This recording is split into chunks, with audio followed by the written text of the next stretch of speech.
Ты моя внучка Марина, моя потерянная, найденная внучка.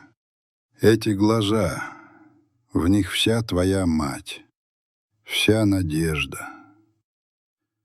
Мир вокруг меня замер, превратился в размытое беззвучное пятно, и только лицо девушки напротив, залитое слезами и недоверием, оставалось до боли четким.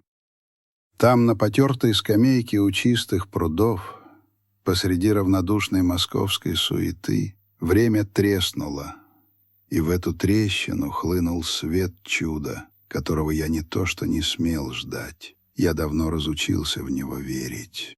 Но чтобы понять, как два осколка одной разбитой семьи, два отчаянных одиночества смогли найти друг друга в равнодушном сердце многомиллионного города, я должен вернуться назад, на полгода назад, в тот день, когда оборвалась не только жизнь моей жены, но и моя собственная. Меня зовут Анатолий Петрович Филимонов. И тогда, в апреле, я умер вместе с ней.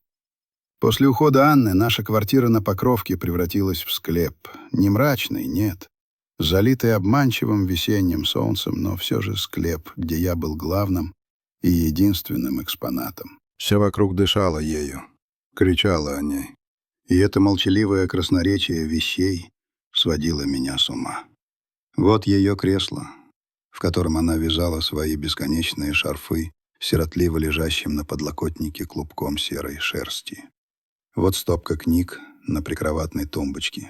Ремарк, которого она перечитывала в 100-й раз, с закладкой-открыткой, так и застывшей на середине главы. Даже воздух, казалось, все еще хранил ее запах. Едва уловимый аромат ландышей и свежей выпечки. Я бродил по этим комнатам, как призрак по месту собственной гибели, цепляясь за ритуалы, словно утопающий за соломинку. Подъем 7:00. Привычно ставлю на плиту турку, засыпаю 2 ложки кофе, потом одергиваю себя. Вторую чашку ставить больше некому. Пью горький, обжигающий напиток, глядя в окно на просыпающийся город, и чувствую себя самым одиноким человеком на этой планете. Затем долгая, бесцельная прогулка. Ноги сами несут меня по маршруту, который мы исходили с ней 1000 раз. По бульварам, мимо ее любимой булочной, где пахнет ванилью и детством, до парка, где она так любила кормить наглых, раскормленных голубей. Я покупал пшено, садился на нашу скамейку и механически сыпал золотистые зерна на асфальт. Птицы жадно клевали, ворковали, дрались, а я смотрел на них пустыми глазами и думал лишь об одном. О том, что подвел ее. Подвел самым страшным образом. Вина была моим постоянным спутником. Тенью, которая становилась гуще и холоднее с каждым днем. 26 лет назад. Целая жизнь. Ссора с Ромкой, нашим единственным сыном. Дурацкая, напыщенная, порожденная моей отцовской гордыней и его юношеским страхом. Он пришел тогда бледный, растерянный и выпалил, что его девушка Надя ждет ребенка. Ему был 21 год, ей 19. Я вместо того, чтобы обнять, поддержать, начал читать нотации. О долге, об ответственности, о том, что он ломает себе жизнь. Я требовал, чтобы он немедленно женился, чтобы все было как у людей. А он испугался. Испугался не ребенка, нет. Он испугался меня, моего давления, моей непреклонной правоты. «Я никогда не просил тебя решать за меня, как мне жить», — крикнул он тогда, и в его глазах, так похожих на мои, полыхнула обида. Той же ночью он собрал сумку и ушел, просто исчез. Аня плакала, умоляла меня найти его, позвонить, извиниться. Но моя проклятая гордыня, мой дубовый характер не позволили. «Сам вернется, когда одумается», — отрезал я. Он не вернулся, и я не позвонил. Сначала из упрямства, потом потому что было стыдно, потом потому что прошло слишком много времени, и я просто не знал, какие слова сказать. Мы с Анной прожили эти 26 лет с дырой в сердце. Она тихо угасала, так и не дождавшись весточки от сына, не увидев внука или внучку. А я сделал вид, что справился. Закопал свою боль так глубоко, что, казалось, и сам забыл о ней. Но после ее смерти эта боль проросла, вырвалась наружу с чудовищной силой, обвив меня ядовитым плющом вины. В то октябрьское утро туман был не только за окном, но и в моей душе. Густой и липкий он душил меня, не давая дышать. Одиночество, которое раньше было просто фоном, теперь стало оглушительным, невыносимым. Я не мог больше оставаться в этой квартире-музее. Накинув старое пальто, я вышел на улицу, не разбирая дороги. Просто шел, куда глаза глядят, сквозь поток машин и вечно спешащих людей. Каждый из них был частью какой-то жизни, хорошей, плохой, неважно. У каждого была цель, пункт назначения. А я был ничем, пустым местом, вырванным из ткани бытия. Ноги сами принесли меня к чистым прудам. Я опустился на первую попавшуюся скамейку, обхватил голову руками. Осенний ветер трепал седые волосы. И тут плотина, которую я так долго и упрямо строил внутри себя, рухнула. Из груди вырвался сухой, удушливый всхлип. Потом еще один. И вот уже я, 72-летний старик, бывший инженер, уважаемый человек, сидел на скамейке в центре Москвы и рыдал, как мальчишка.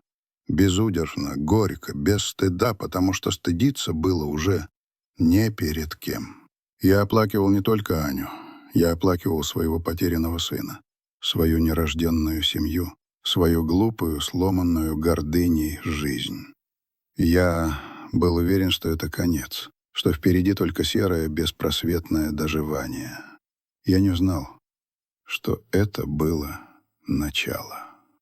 Поток людей обтекал меня, словно камень посреди быстрой реки. Кого-то раздражал старик, занявший целую скамейку, кто-то брезгливо косился, принимая меня за пьяницу. Мне было все равно. Я погрузился на самое дно своего горя, и там, в этой безвоздушной ледяной темноте, не было ни стыда, ни страха. Мимо проносились обрывки чужих жизней. Звонкий смех студентов, деловитый стук каблуков офисной служащей, ворчание дворника, сгребающего полую листву. Целый мир, живой, дышащий, которому не было до меня никакого дела. И я не винил его. Каждый несет свой крест, и мой оказался неподъемным. Я не знаю, сколько я так просидел, согнувшись в 3 погибели, сотрясаясь от беззвучных рыданий. Вечность или несколько минут. В какой-то момент я почувствовал, что рядом кто-то есть. Не прошел мимо, не обогнул, а именно остановился. Я не сразу поднял голову. Не хотел видеть ни осуждения, ни любопытства, ни, упаси Боже, жалости.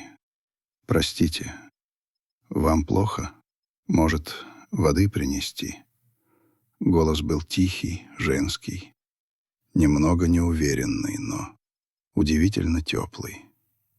В нем не было ни капли той брезгливой снисходительности, которой я так боялся.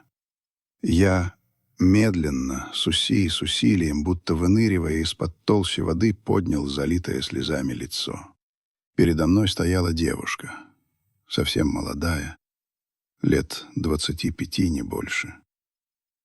Простое, недорогое пальто серого цвета, волосы, собранные в хвост, ни грамма косметики. Но глаза... Господи, какие у нее были глаза! Огромные, карие, как у испуганного олененка, и в их глубине плескалось такое искреннее, неподдельное сострадание, что у меня перехватило дыхание. Она смотрела на меня не как на жалкого старика, а как на человека, которому больно. И эта боль, казалось, отражалась в ее собственном взгляде. Я попытался что-то ответить, но из горла вырвался лишь хрип. Она, не дожидаясь ответа, присела на краешек скамьи, соблюдая дистанцию, но самим своим присутствием создавая островок тепла в этом холодном октябрьском дне. «Не нужно воды», — наконец выдавил я, с трудом ворочая одеревеневшим языком. «Спасибо, милая. Иди своей дорогой. Не трать на меня время». «У меня есть время», — тихо, но твердо ответила она и замолчала.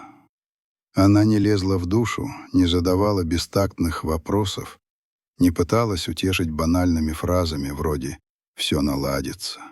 Она просто сидела рядом, и это молчаливое участие оказалось действеннее тысячи слов.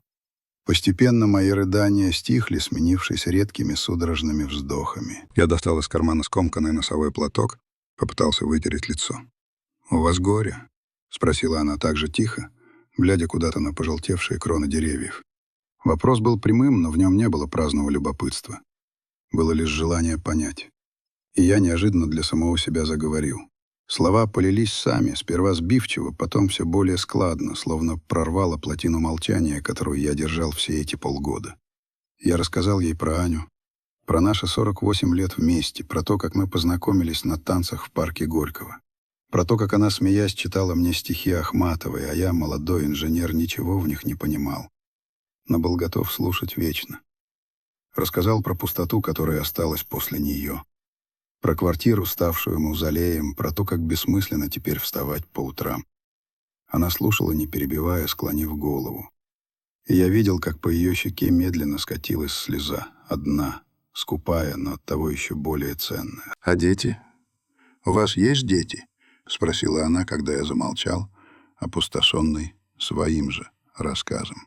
И тут меня снова прорвало. Я рассказал ей про Ромку. Про ту проклятую ссору, про свою гордыню, про 26 лет тишины, которые легли между нами, как ледники. Про то, что я даже не знаю, жив ли мой сын, есть ли у меня внуки. Я вывалил на эту незнакомую девочку всю грязь, всю боль, всю вину, которую копил десятилетиями. Я говорил и ненавидел себя за эту старческую слабость, за то, что нагружаю чужого человека своим неподъемным грузом. Когда я закончил, воцарилась тишина. Я ждал, что она сейчас встанет, скажет что-то дежурное и поспешит уйти, стряхивая с себя мое горе, как пыль. Но она приблизилась, заглянула мне в глаза и сказала то, чего я никак не ожидал. «Я вас понимаю», — ее голос дрогнул. «Я тоже одна. Совсем одна». Я удивленно посмотрел на нее. «Как это, милая?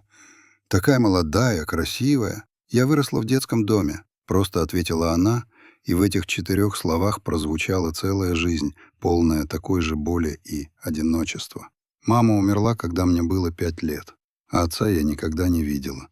Так что я очень хорошо знаю, что такое чувствовать себя никому не нужным в целом мире. И тут я увидел в ее глазах не просто сострадание ко мне. Я увидел узнавание. Мы были 2 потерпевшими кораблекрушение, выброшенными на один необитаемый остров. Она полезла в свою сумочку и достала платок. Маленький, батистовый, идеально выглаженный, с вышитыми по уголкам синими васильками. Вышивка была немного наивной, детской, но очень аккуратной. «Возьмите». Она протянула мне его. «Он чистый». Я взял платок дрожащими руками. Ткань была тонкой и пахла чем-то неуловимо знакомым, кажется, ромашкой. Васильки. Аня обожала васильки. Она говорила, что они цвета неба в ясный июльский день. У меня снова сдавило горло. «Спасибо», — прошептал я. «Спасибо тебе, дитя мое. Как же тебя зовут?» «Марина», — улыбнулась она грустной, но светлой улыбкой. «Просто Марина. А я Анатолий Петрович. Очень приятно, Анатолий Петрович». Мы снова помолчали. Солнце уже клонилось к закату, окрашивая небо в нежные акварельные тона. Стало прохладнее. Марина поежилась в своем тонком пальто. «Тебе пора, наверное», — сказал я, нехотя возвращая ее и себя в реальность. «Задержал я тебя. Ничего страшного. Работа не волк». «Кем же ты работаешь, Марина, если не секрет?» «Бухгалтером в небольшой фирме. Цифры, отчеты. Скучно, но зато стабильно». Я кивнул. В ее словах сквозила та же усталость, что и у миллионов таких же молодых людей, пытающихся выжить в этом огромном городе. А маму? Ты помнишь свою маму? Спросил я вдруг, сам не зная почему. Мне отчаянно хотелось удержать ее еще хоть на минуту, продлить это хрупкое, внезапно возникшее родство душ. Она на мгновение задумалась, ее взгляд устремился вдаль. Лоха, совсем обрывки. Помню ее руки, они всегда были теплыми. И еще помню, как она пела мне колыбельно. Больше почти ничего. Воспитатели в детдоме сказали, ее звали Надежда. Красивое имя, правда? Надежда. Имя ударило меня, как разряд тока. Надя. Так звал свою девушку мой Ромка. Такое нечастое сейчас имя. Сердце пропустило удар, а потом заколотилось так сильно, что застучало в ушах. Нет, этого не может быть. Простое совпадение. Глупое, жестокое совпадение. В Москве тысячи надежд. А фамилия? Спросил я, и мой собственный голос показался мне чужим, скрипучим. Я вцепился пальцами в край скамейки, боясь, что сейчас потеряю сознание. Марина удивленно посмотрела на меня, на мое внезапно побелевшее лицо. Волкова. Надежда Волкова. А что? Волкова? Не Филимонова? Я выдохнул с таким облегчением, что у меня закружилась голова. Ну, конечно. Что я себе вообразил? Старый дурак совсем из ума выжил от горя. Да так, ничего, пробормотал я, пытаясь унять дрожь. Показалось, что знал одну женщину с таким именем. Давно. Анатолий Петрович, вам точно хорошо? Вы стали бледным, как полотно. Хорошо, хорошо, милая. Просто устал. Старость не радость. Она смотрела на меня с тревогой. Нужно было что-то предпринять, что-то сделать, чтобы снова ее увидеть. Нельзя было вот так просто отпустить ее обратно в никуда. Эта мысль была ясной и отчаянной. «Марина», — начал я, заикаясь, — «не сочти за старческую наглость. Не могла бы ты... Мы можем встретиться еще раз. Завтра. Здесь же. Я просто хочу вернуть тебе платок». Я вцепился в этот вышитый платочек, как спасательный круг. Она на мгновение заколебалась. Я видел в ее глазах борьбу. С одной стороны, естественное недоверие к незнакомому старику, с другой — искренняя жалость ко мне. «Хорошо», — наконец кивнула она. «Я буду здесь, в это же время, после работы. Только вы не волнуйтесь так, пожалуйста. Постарайтесь отдохнуть». Она встала, легко коснулась моего плеча, прощальный ободряющий жест, и пошла прочь, растворяясь в сгущающихся сумерках. А я остался сидеть на скамейке, сжимая в руке ее платок с васильками, и чувствовал, как в моей выжженной пустыне отчаяния робко пробивается первый, крошечный, почти невероятный росток. Росток надежды. Дорога домой была как в тумане. Я шел на автопилоте, не замечая ни света фар, ни сигналов машин, ни толпы, выплеснувшейся из метро. В голове билась одна единственная мысль, оглушительная и простая. Надежда Волкова. Нет, не может быть. Таких совпадений не бывает. Или все-таки бывает? Господь в своем бесконечном милосердии или в своей жестокой иронии иногда сплетает такие узоры, которые не поддаются никакой логике. Я зашел в квартиру и, не раздеваясь, прошел в спальню. Включил свет.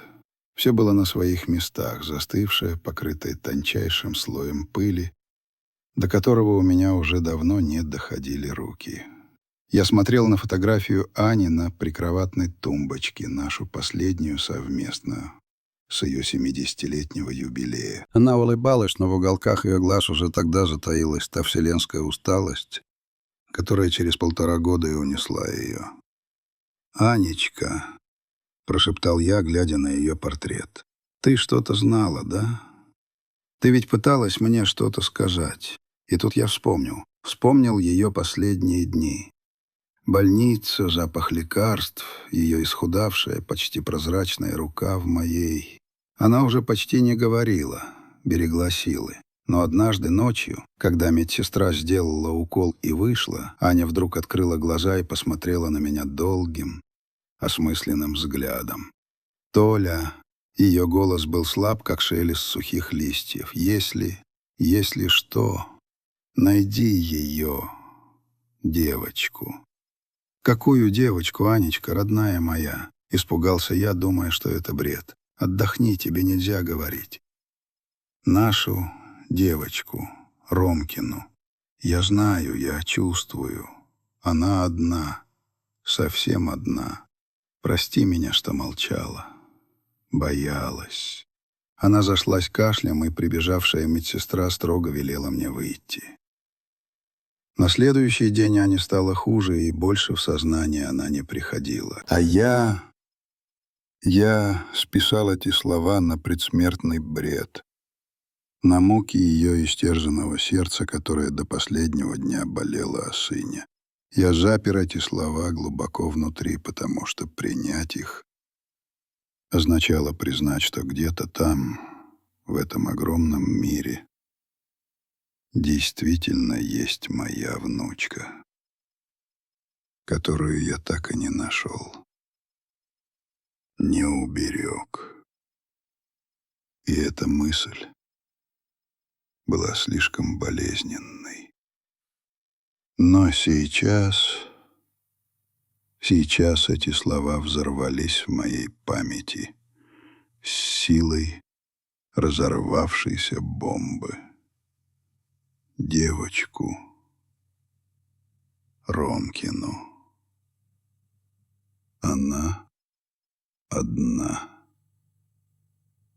Дрожащими руками я выдвинул ящик старого комода, где Аня хранила то, что называла своими сокровищами. Всякая мелочь, засушенные цветы, старые открытки, билеты в театр. Я стал перебирать эти свидетельства нашей долгой жизни, и пальцы наткнулись на что-то твердое. Резная деревянная шкатулка, которую я подарил ей на 30-ю годовщину свадьбы. Я помнил, что она хранила в ней свои немногочисленные украшения. Я открыл крышку, но внутри были не серьги и не броши. Внутри была чужая жизнь. Сверху лежала стопка пожелтевших вырезок из местной газеты какого-то подмосковного городка. «Вестник Зареченска». Заголовки пестрели. «Праздник осени в детском доме номер 5. Юные таланты, надежды. Выпускной бал для наших детей. Детский дом «Надежда». Мои руки затряслись так, что вырезки посыпались на пол. Я опустился на колени, стал собирать их, и среди них нашел пачку квитанций. Почтовые переводы. Анонимные. Ежемесячные на протяжении многих лет. Небольшие суммы, но для нас, пенсионеров, вполне ощутимые. Все на счет детского дома номер 5. Аня, моя тихая, скромная Аня, которая, казалось, жила только домом и нашими воспоминаниями, вела тайную жизнь. Она нашла их, она знала. И все эти годы, пока я упрямо молчал, она пыталась быть рядом с нашей внучкой так, как могла, анонимным ангелом-хранителем, посылающим скромные переводы и вырезающим из газет заметки о ее маленьких успехах. Я перебирал эти бумажки, и слезы снова застилали мне глаза. Но это были уже другие слезы. Не отчаяния, а горького, пронзительного раскаяния. Вот грамота за победу в школьной олимпиаде по литературе. Награждается Волкова Марина, ученица 7 Б класса. Вот фотография, вырезанная из той же газеты. Группа детей вокруг новогодней елки. Я поднес ее ближе к свету. В третьем ряду, немного сбоку, стояла худенькая девочка-подросток с огромными, серьезными глазами и робкой, едва заметной улыбкой. Марина. Я узнал эти глаза. Те самые глаза, что смотрели на меня сегодня с таким состраданием. На дне шкатулки под всем этим архивом тайной любви лежала тетрадь. Обычная школьная тетрадь в клеточку. Я открыл ее. Аккуратный, еще детский почерк. Сочинение на тему «Моя самая заветная мечта». Ученица 9 класса Волковой Марины. Многие мечтают стать врачами, артистами или путешественниками, выводили буквы на листе. Это все прекрасные мечты. Но моя мечта совсем другая. Она, наверное, покажется кому-то странной и несовременной. Я больше всего на свете мечтаю найти свою семью. Мне не нужно, чтобы они были богатыми или знаменитыми. Пусть они будут самыми обычными. Просто я хочу знать, откуда я. Хочу увидеть глаза своей мамы на лице своей бабушки. Хочу услышать в голосе дедушки отголоски голоса своего отца. Я хочу однажды прийти в дом, где пахнет не казенной едой, а пирогами. Я хочу, чтобы меня обняли не потому, что так положено по инструкции, а потому что я своя, родная. Я верю, что где-то в этом мире у меня есть семья. И я верю, что однажды мы обязательно встретимся. Я дочитал до конца и больше не мог сдерживаться. Я прижал эту тетрадь к груди и завыл, громко, в голос, как раненый зверь. В этом вое было все. Моя боль, моя вина перед Аней, мое запоздалое прозрение и жгучий, невыносимый стыд. Пока я, утопая в жалости к себе, проклинал судьбу за одиночество, моя внучка, мой родной человечек, жила в казенных стенах и мечтала лишь о том, чтобы ее обняли. А моя святая Аня, моя мудрая жена, знала, чувствовала и делала все, что было в ее силах, чтобы перекинуть мостик через пропасть, которую вырыл я. Эта ночь была самой длинной в моей жизни. Я не сомкнул глаз.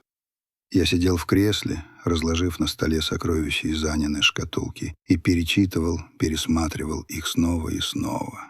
Я всматривался в лицо девочки на фотографии, пытаясь найти в нем черты Ромки, свои черты, и находил. В упрямом изгибе бровей, в форме подбородка.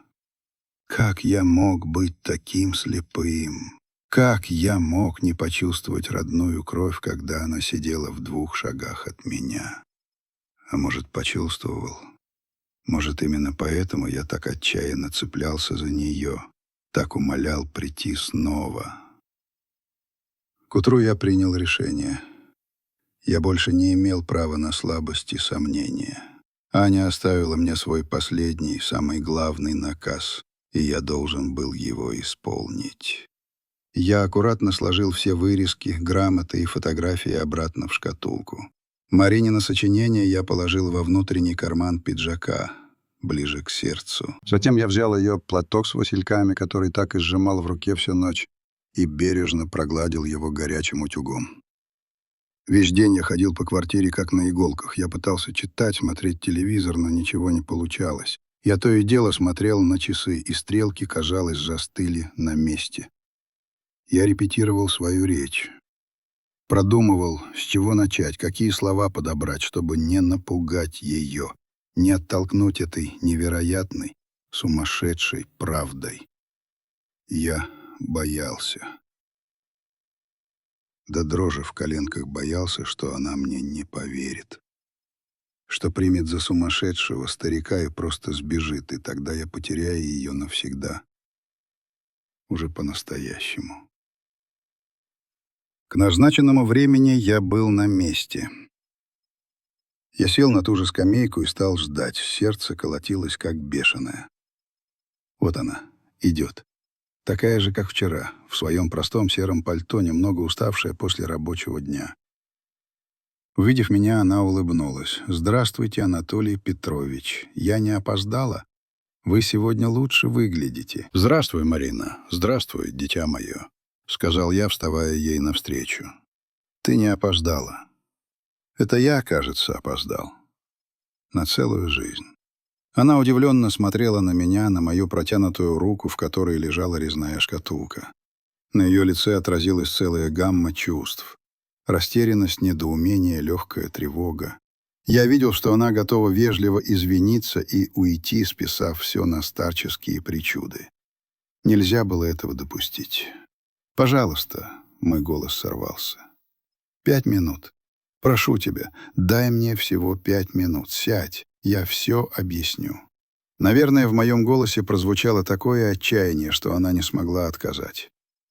Медленно, с видимой неохотой, она снова опустилась на скамейку, держась на безопасном расстоянии, готовая в любой момент вскочить и убежать. «Анатолий Петрович, что происходит? Вы меня пугаете». Я сел рядом, открыл шкатулку и дрожащими руками достал оттуда пожелтевшую фотографию, ту самую с новогодней елки. «Это ты, Марина?» — спросил я, протягивая ей снимок. Она взяла фотографию, поднесла к глазам. Ее брови удивленно поползли вверх. «Да, это я. Лет 13, наверное. Выпуск газеты «Вестник» Зареченска. Они каждый год приезжали к нам в детский дом на Новый год. Но откуда это у вас? Вы что, жили в Зареченске? Нет, Марина, я никогда там не был. Эту фотографию, как и все, что лежит в этой шкатулке, хранила моя жена, Анна. Я говорил медленно, тщательно подбирая слова, как сапер, идущий по минному полю. Один неверный шаг, и все взорвется. Ваша жена? Она окончательно запуталась. Но зачем ей хранить фотографию незнакомой девочки из детского дома? Потому что эта девочка не была для нее незнакомой. Я сделал паузу, набирая в грудь побольше воздуха. «Марина, вчера я рассказал тебе о своем сыне, о Романе и о его девушке, которую звали Надя». Марина вздрогнула. Ее глаза расширились. Она начала что-то понимать, или, вернее, бояться понять. «Я помню», — прошептала она. «Когда мой сын ушел, он не знал, что Надя ждет ребенка. А может, и знал, но испугался. Убежал от ответственности, я не знаю. Мы потеряли с ним связь. Но моя Аня, она не могла смириться. Она искала. Не сына, его след простыл. Она искала ту девушку, Надю. И нашла. Только было уже слишком поздно. Надя умерла, оставив 5-летнюю дочку, которую отдали в детский дом в Зареченске. Я достал из шкатулки пачку квитанций и протянул ей. Все эти годы моя жена анонимно посылала туда деньги, небольшие, все, что могла отложить со своей пенсии. Она вырезала заметки из местной газеты, где писали о тебе. Она хранила твои школьные грамоты. Она знала о тебе все, Марина. Марина молча смотрела на бумаги в моих руках. Она не прикасалась к ним, словно боясь обжечься. Ее лицо стало белым, как полотно. Губы дрожали. Но почему? Еле слышно выдохнула она. Зачем все это? И тогда я достал из кармана ее сочинение.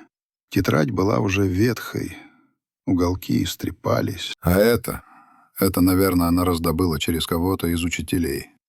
Прочти. Она взяла тетрадь.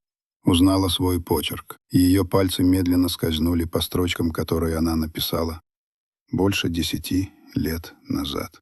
Я видел, как по ее щекам катятся слезы, падая на лист, расплываясь чернильными кляксами. Она дочитала до конца, подняла на меня взгляд, полный боли, надежды и ужаса одновременно. «Я не понимаю». Ее голос был похож на шелест. Вы хотите сказать, что ваша жена, что ваш сын?» «Я хочу сказать, Я накрыл ее руку своей, что девушка моего сына звали Надежда Волкова. И я хочу сказать, что моя жена до последнего своего вздоха верила, что у нее есть внучка. Внучка, которую зовут Марина. Тишина, которая наступила после моих слов, была оглушительной. Казалось, замер не только шум бульвара, но и само время. Марина смотрела на меня широко раскрытыми глазами, и я видел в них бурю. Она отчаянно пыталась осознать, переварить то, что я ей сказал. Правда была слишком огромной, слишком невероятной, чтобы в нее можно было вот так сразу поверить. «Нет», — покачала она головой, — «нет, это какая-то ошибка, жестокая шутка. Так не бывает. Фамилия... Моя фамилия Волкова, а вашего сына... Филимонов», — закончил я за нее. «Я знаю. Я тоже вчера зацепился за это. Но подумай сама, Марина. Девушка, оставшаяся одна, беременная, без всякой поддержки. Разве она не могла дать ребенку свою фамилию, чтобы уберечь от отца, который ее бросил, чтобы не связывать с семьей, которая ее не приняла? Я говорил, а сам понимал, насколько шатко и неубедительно все это звучит. Я требовал от нее поверить в чудо, основываясь лишь на косвенных уликах и предсмертных словах моей жены. «Я вам не верю», — твердо сказала она, отстраняясь. В ее глазе появился лед. Это была защитная реакция. Стена, которую она выстраивала вокруг себя всю свою жизнь, чтобы не позволить никому снова сделать ей больно. «Вы простите, но это слишком. Вы, наверное, очень горюете по жене? И ваше воображение...» Она встала, собираясь уйти. Мое сердце рухнуло. Все, конец. Я ее потерял. «Подожди!» — крикнул я с отчаянием, хватаясь за последнюю соломинку. «Не уходи. Есть еще кое-что». Я полез во внутренний карман своего старого пиджака. Там, в бумажнике, я хранил единственную фотографию Ромки, которую он оставил. Снимок, сделанный на его 20-летие за год до той ссоры. На нем он, молодой, красивый, с моими глазами и упрямой складкой у губ, смотрит в камеру с дерзкой, самоуверенной усмешкой. «Посмотри», — я протянул ей карточку. «Пожалуйста, просто посмотри. Это мой сын, Роман. 20 лет». Она с недоверием взяла фотографию, секунду смотрела на нее, потом ее лицо изменилось. Ледяная маска треснула, она переводила взгляд с фотографии на меня и обратно. Потом достала из сумочки маленькое зеркальце, открыла его и посмотрела на свое отражение. На ее подбородке, когда она хмурилась, появлялась точно такая же ямочка, как у Ромки на фото. И изгиб бровей тот самый, упрямый, филимоновский изгиб. Фотография выпала из ее ослабевших пальцев, она снова опустилась на скамейку, закрыв лицо руками, и ее плечи затряслись в беззвучных рыданиях. Я сел рядом и, преодолевая собственную дрожь, осторожно обнял ее за плечи. Она не отстранилась, наоборот, она прижалась ко мне, как потерявшийся ребенок, нашедший, наконец, кого-то родного, и зарыдала в голос, выплескивая всю боль, все одиночество, всю тоску, что копились в ней 26 лет. Я гладил ее по волосам и шептал, повторяя снова и снова, как молитву. «Ты моя внучка, Марина, моя потерянная, найденная внучка. Эти глаза, в них вся твоя мать, вся надежда». Мы сидели так очень долго, пока вечерние сумерки не перешли в ночь, и редкие фонари не выхватили нас из темноты.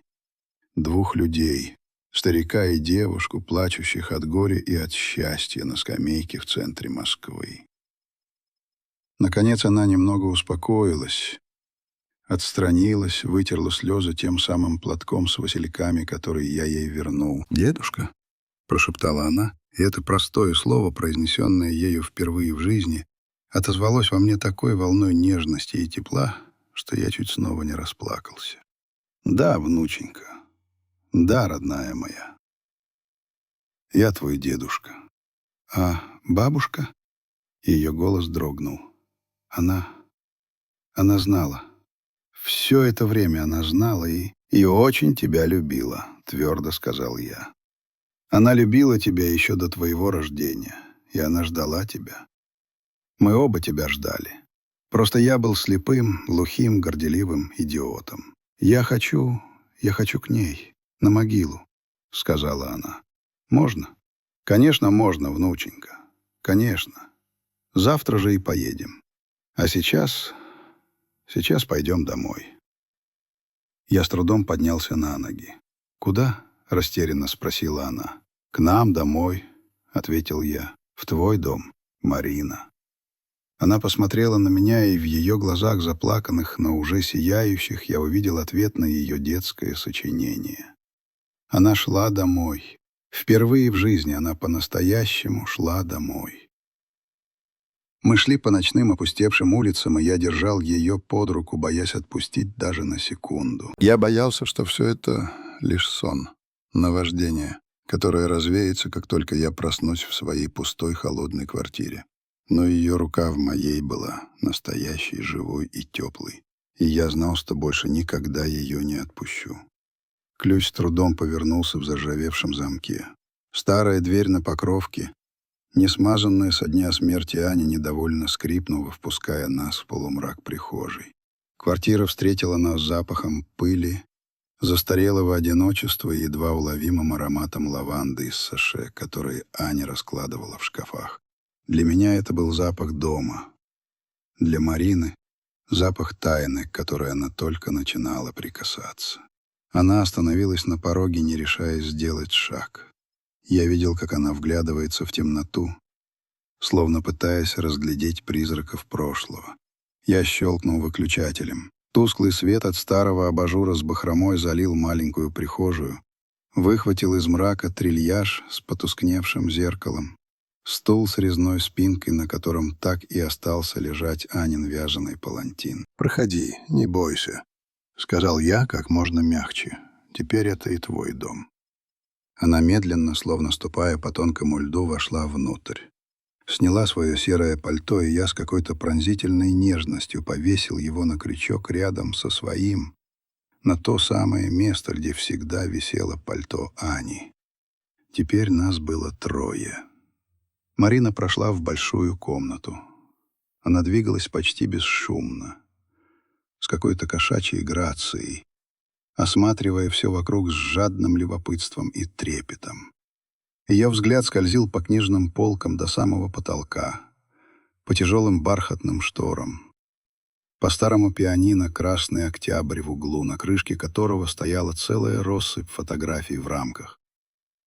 Она подошла к ним. Я встал чуть позади, давая ей возможность побыть наедине с этими застывшими мгновениями. Вот мы с Аней на свадьбе, молодые, до смешного серьезные. Вот маленький Ромка на трехколесном велосипеде, высунув от усердия язык. Вот мы втроем на пляже в Юрмале, щуримся от солнца. Целая жизнь, чужая и в то же время ее собственная, разворачивалась перед ней в этих выцветших карточках. «Это он?» — спросила она, указывая тонким пальцем на фотографию смеющегося мальчишки лет 7 с удочкой в руках. «Он», — кивнул я, — «твой отец. Мы тогда на даче были. Он своего первого в жизни карася поймал. Крику было на всю деревню. Гордился так, будто кита на крючок подцепил». Она провела пальцем по стеклу, словно пытаясь коснуться того смеющегося мальчика, своего отца, которого она никогда не знала. «А это бабушка?» Ее голос дрогнул, когда она взяла в руки фотографию молодой Ани, сидящей в цветущем яблоневом саду. «Бабушка», — подтвердил я, и ком снова подкатил к горлу. Она очень любила этот сад. Говорила, что весной, когда все цветет, он похож на рай.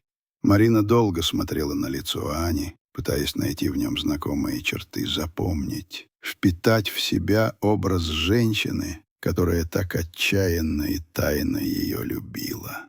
«Она была красивая», — прошептала она. «Она была самая лучшая», — просто ответил я.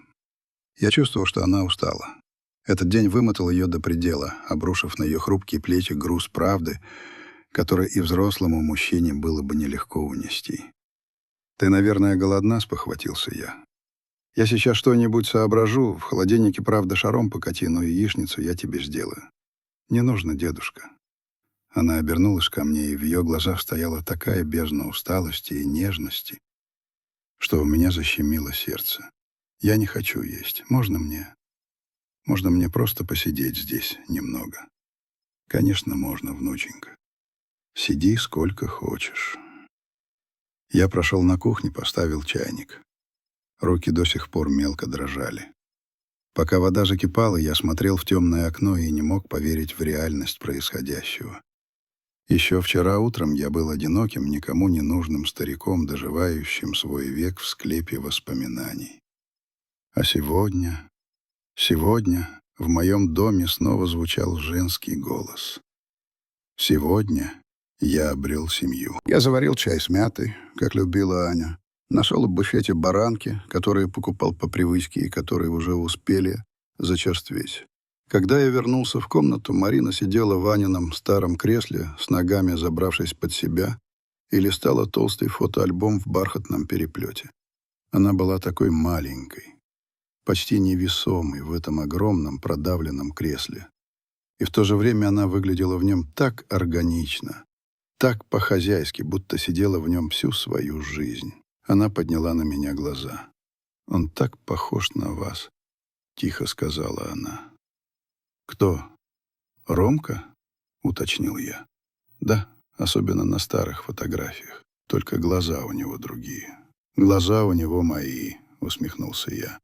«А вот упрямство точно филимоновское. И у тебя, я смотрю, оно тоже есть».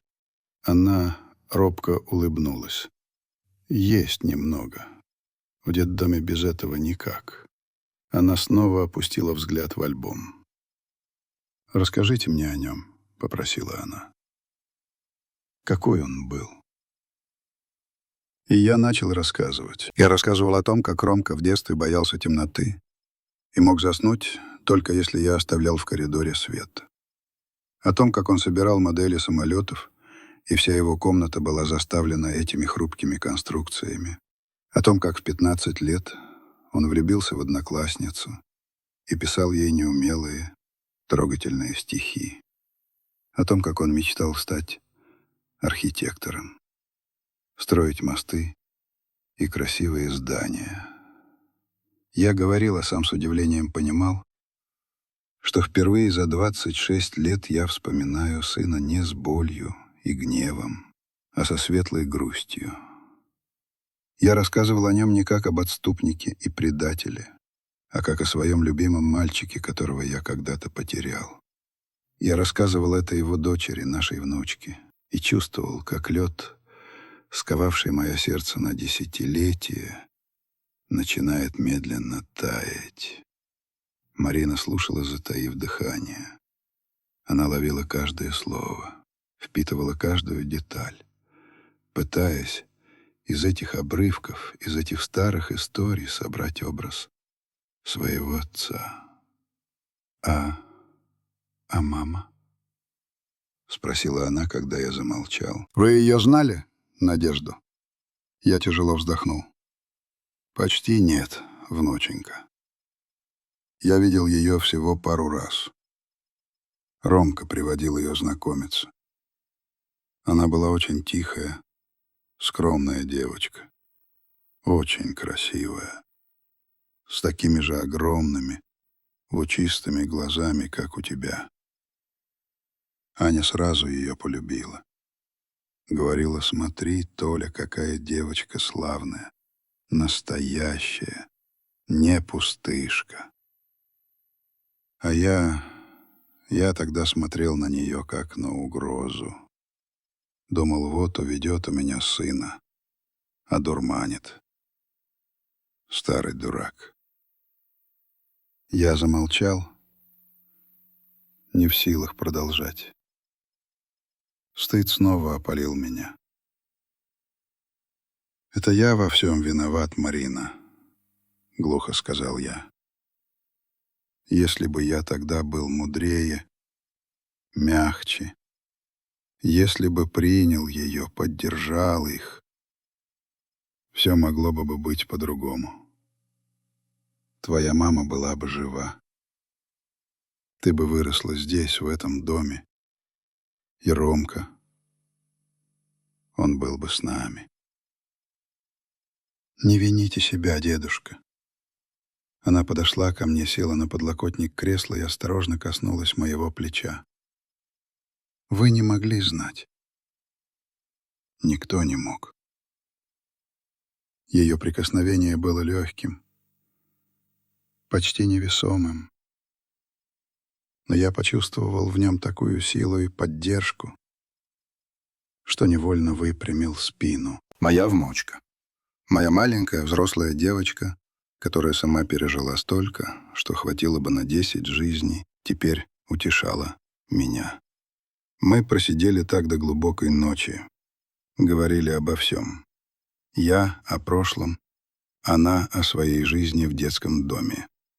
Она рассказывала без надрыва, без жалости к себе, просто констатируя факты. О казенной еде, об одинаковой одежде, о воспитательнице Антонине Ивановне, которая единственная жалела ее и тайком приносила яблоки.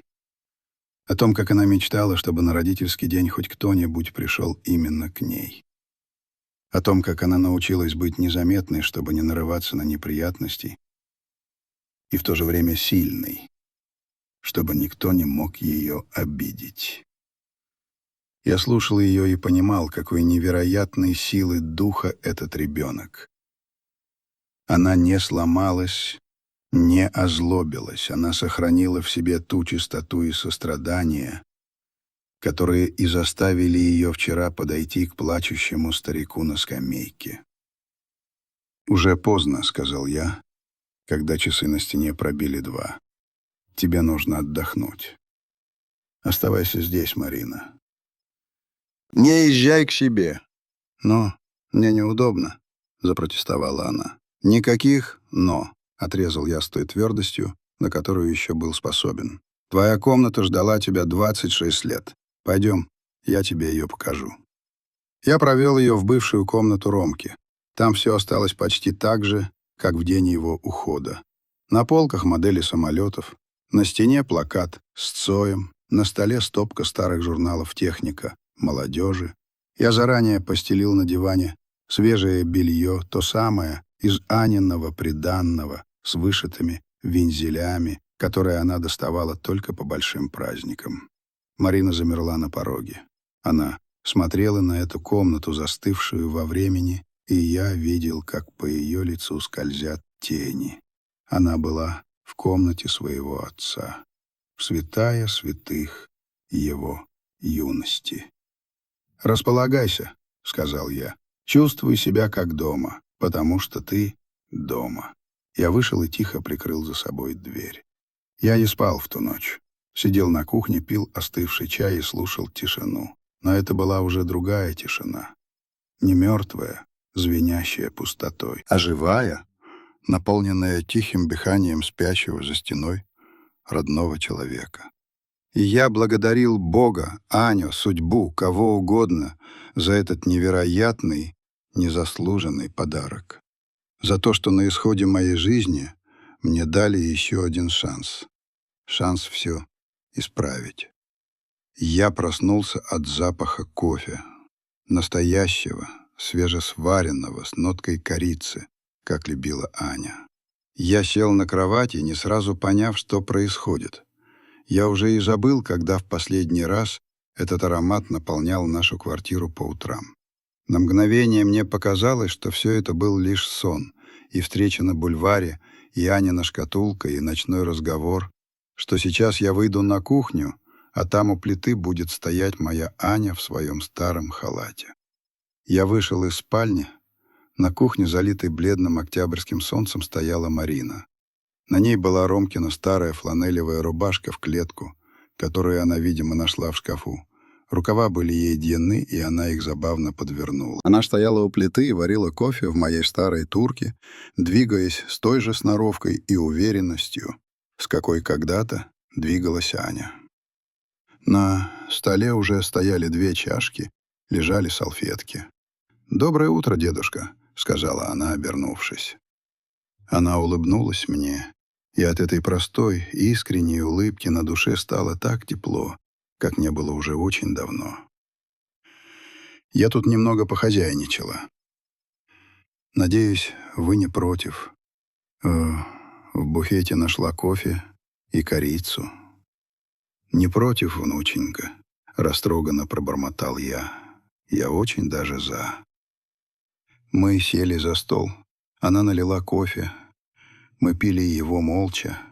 И это было не то гнетущее молчание одиночества, к которому я привык, а уютное, семейное молчание 2 людей, которым не нужно лишних слов, чтобы понимать друг друга. Я смотрел на нее, на то, как солнечный луч играет в ее волосах, как она осторожно дует на горячий напиток, и видел в ней их обеих, и Аню, и Надежду. Это было почти невыносимо и в то же время бесконечно прекрасно. «Сегодня поедем?» — спросила она, прервав тишину. «Поедем», — твердо ответил я. «Сразу после завтрака». Дорога на Ваганьковское кладбище была долгой и молчаливой. Марина смотрела в окно троллейбуса на проносящиеся мимо улицы, и я не мешал ей думать. Я и сам думал. О том, как несправедливо устроена жизнь, что вот сейчас я везу эту девочку знакомиться с бабушкой, которую она никогда не знала, к холодному гранитному камню, а ведь они должны были вместе печь пироги, читать книги, гулять по этим самым улицам. Мы купили у входа 2 букета. Я взял красные гвоздики, как всегда брал для Ани. Марина долго выбирала, и в итоге остановилась на скромном букетике белых хризантем, похожих на большие ромашки. Я хорошо знал дорогу. Я ходил сюда каждую неделю, как на работу. Мы шли по тихим аллеям, шурша палой листвой. Марина крепко держала меня под руку, и я чувствовал, как она напряжена. Вот и Анина могила. Простая гранитная плита, фотография, где она улыбается своей светлой, всепрощающей улыбкой. Филимонова Анна Сергеевна, 1952-2025. Я положил свои гвоздики. Марина подошла к ограде и замерла. Она стояла неподвижно, глядя на фотографию, и я видел, как ее плечи мелко дрожат. Она не плакала. Она просто смотрела, смотрела, смотрела, словно пытаясь запомнить каждую черточку, каждый изгиб губ, каждую морщинку у глаз. Потом она медленно опустилась на колени прямо на холодную влажную землю, не заботясь о том, что может испачкать пальто. Она положила свои белые хризантемы к подножию памятника и осторожно, почти благоговейно коснулась кончиками пальцев холодной гранитной плиты. «Здравствуй, бабушка», — прошептала она так тихо, что я едва расслышал. «Прости, что я так долго. Я не знала, я тебя нашла». И тут ее прорвало. Она уткнулась лицом в холодный гранит и зарыдала. Это был не тот тихий, сдержанный плач, что я видел вчера. Это был отчаянный, надрывный, детский вой. Она плакала обо всех годах, прожитых без материнской ласки и бабушкиной заботы. Обо всех праздниках, проведенных в казенных стенах. Обо всех обидах, которые ей приходилось носить в одиночку. Обо всей любви, которую она так и не получила. Я стоял рядом, и сердце мое разрывалось на части от боли и от нежности. Я не утешал ее. Я знала, что ей нужно выплакать все это, выпустить из себя всю ту боль, что она носила в себе столько лет. Я просто положил руку ей на плечо, давая понять, что она больше не одна, что теперь я здесь, я рядом. Когда она немного успокоилась, я помог ей подняться. Она была вся в слезах, лицо раскраснелось. «Спасибо», — сказала она, глядя на фотографию Ани. «Спасибо, что ждала меня». Мы постояли еще немного в тишине, а потом я принял решение. Трудное, но единственно верное. «Марина», — сказал я, когда мы медленно пошли к выходу, — «мы должны его найти». Она остановилась и посмотрела на меня. «Кого?» «Отца твоего, Романа». На ее лице отразился страх. Я его понимал. Одно дело — обрести мертвого, но любящего предка, и совсем другое — встретиться лицом к лицу с живым человеком, который когда-то от тебя отказался. «Зачем?» — спросила она глухо. «Он бросил маму, он бросил меня. Я ему не нужна». «Ты не знаешь этого», — возразил я. «И я не знаю. Прошло 26 лет, Марина. Люди меняются. Может, он все эти годы жалел. Может, он искал вас и не нашел. Может, он думает, что вы не хотите его видеть. Мы не узнаем правды, пока не спросим его сами. А если он нас прогонит?» В ее голосе звучала детская обида и страх. «Если скажет, что не хочет нас знать, я не переживу этого. Снова переживешь», — твердо сказал я, взяв ее за руки. «Потому что теперь ты не одна. Если он нас прогонит, мы уйдем вместе, с высоко поднятой головой, и будем жить дальше, ты и я, вдвоем. Но мы должны дать ему шанс, внученька. И себе мы должны дать шанс. Твоя бабушка этого бы хотела. Она хотела, чтобы наша семья снова стала целой». Я смотрел в ее испуганные, заплаканные глаза и видел в них борьбу. Это было слишком много для одного дня. Найти и потерять бабушку, а теперь еще и готовиться к встрече с отцом, предателем. «Я не знаю, дедушка. Я боюсь», — честно призналась она. «Я тоже боюсь», — ответил я. «Боюсь, как мальчишка. Но я знаю, что если мы этого не сделаем, мы оба будем жалеть об этом до конца своих дней». Она долго молчала, глядя куда-то сквозь меня. Потом медленно кивнула. «Хорошо», — сказала она с внезапной решимостью в голосе. «Хорошо. Давайте попробуем. Что нам нужно делать?» Этот простой вопрос наполнил меня силой. Теперь у нас была цель, общая, и это меняло все.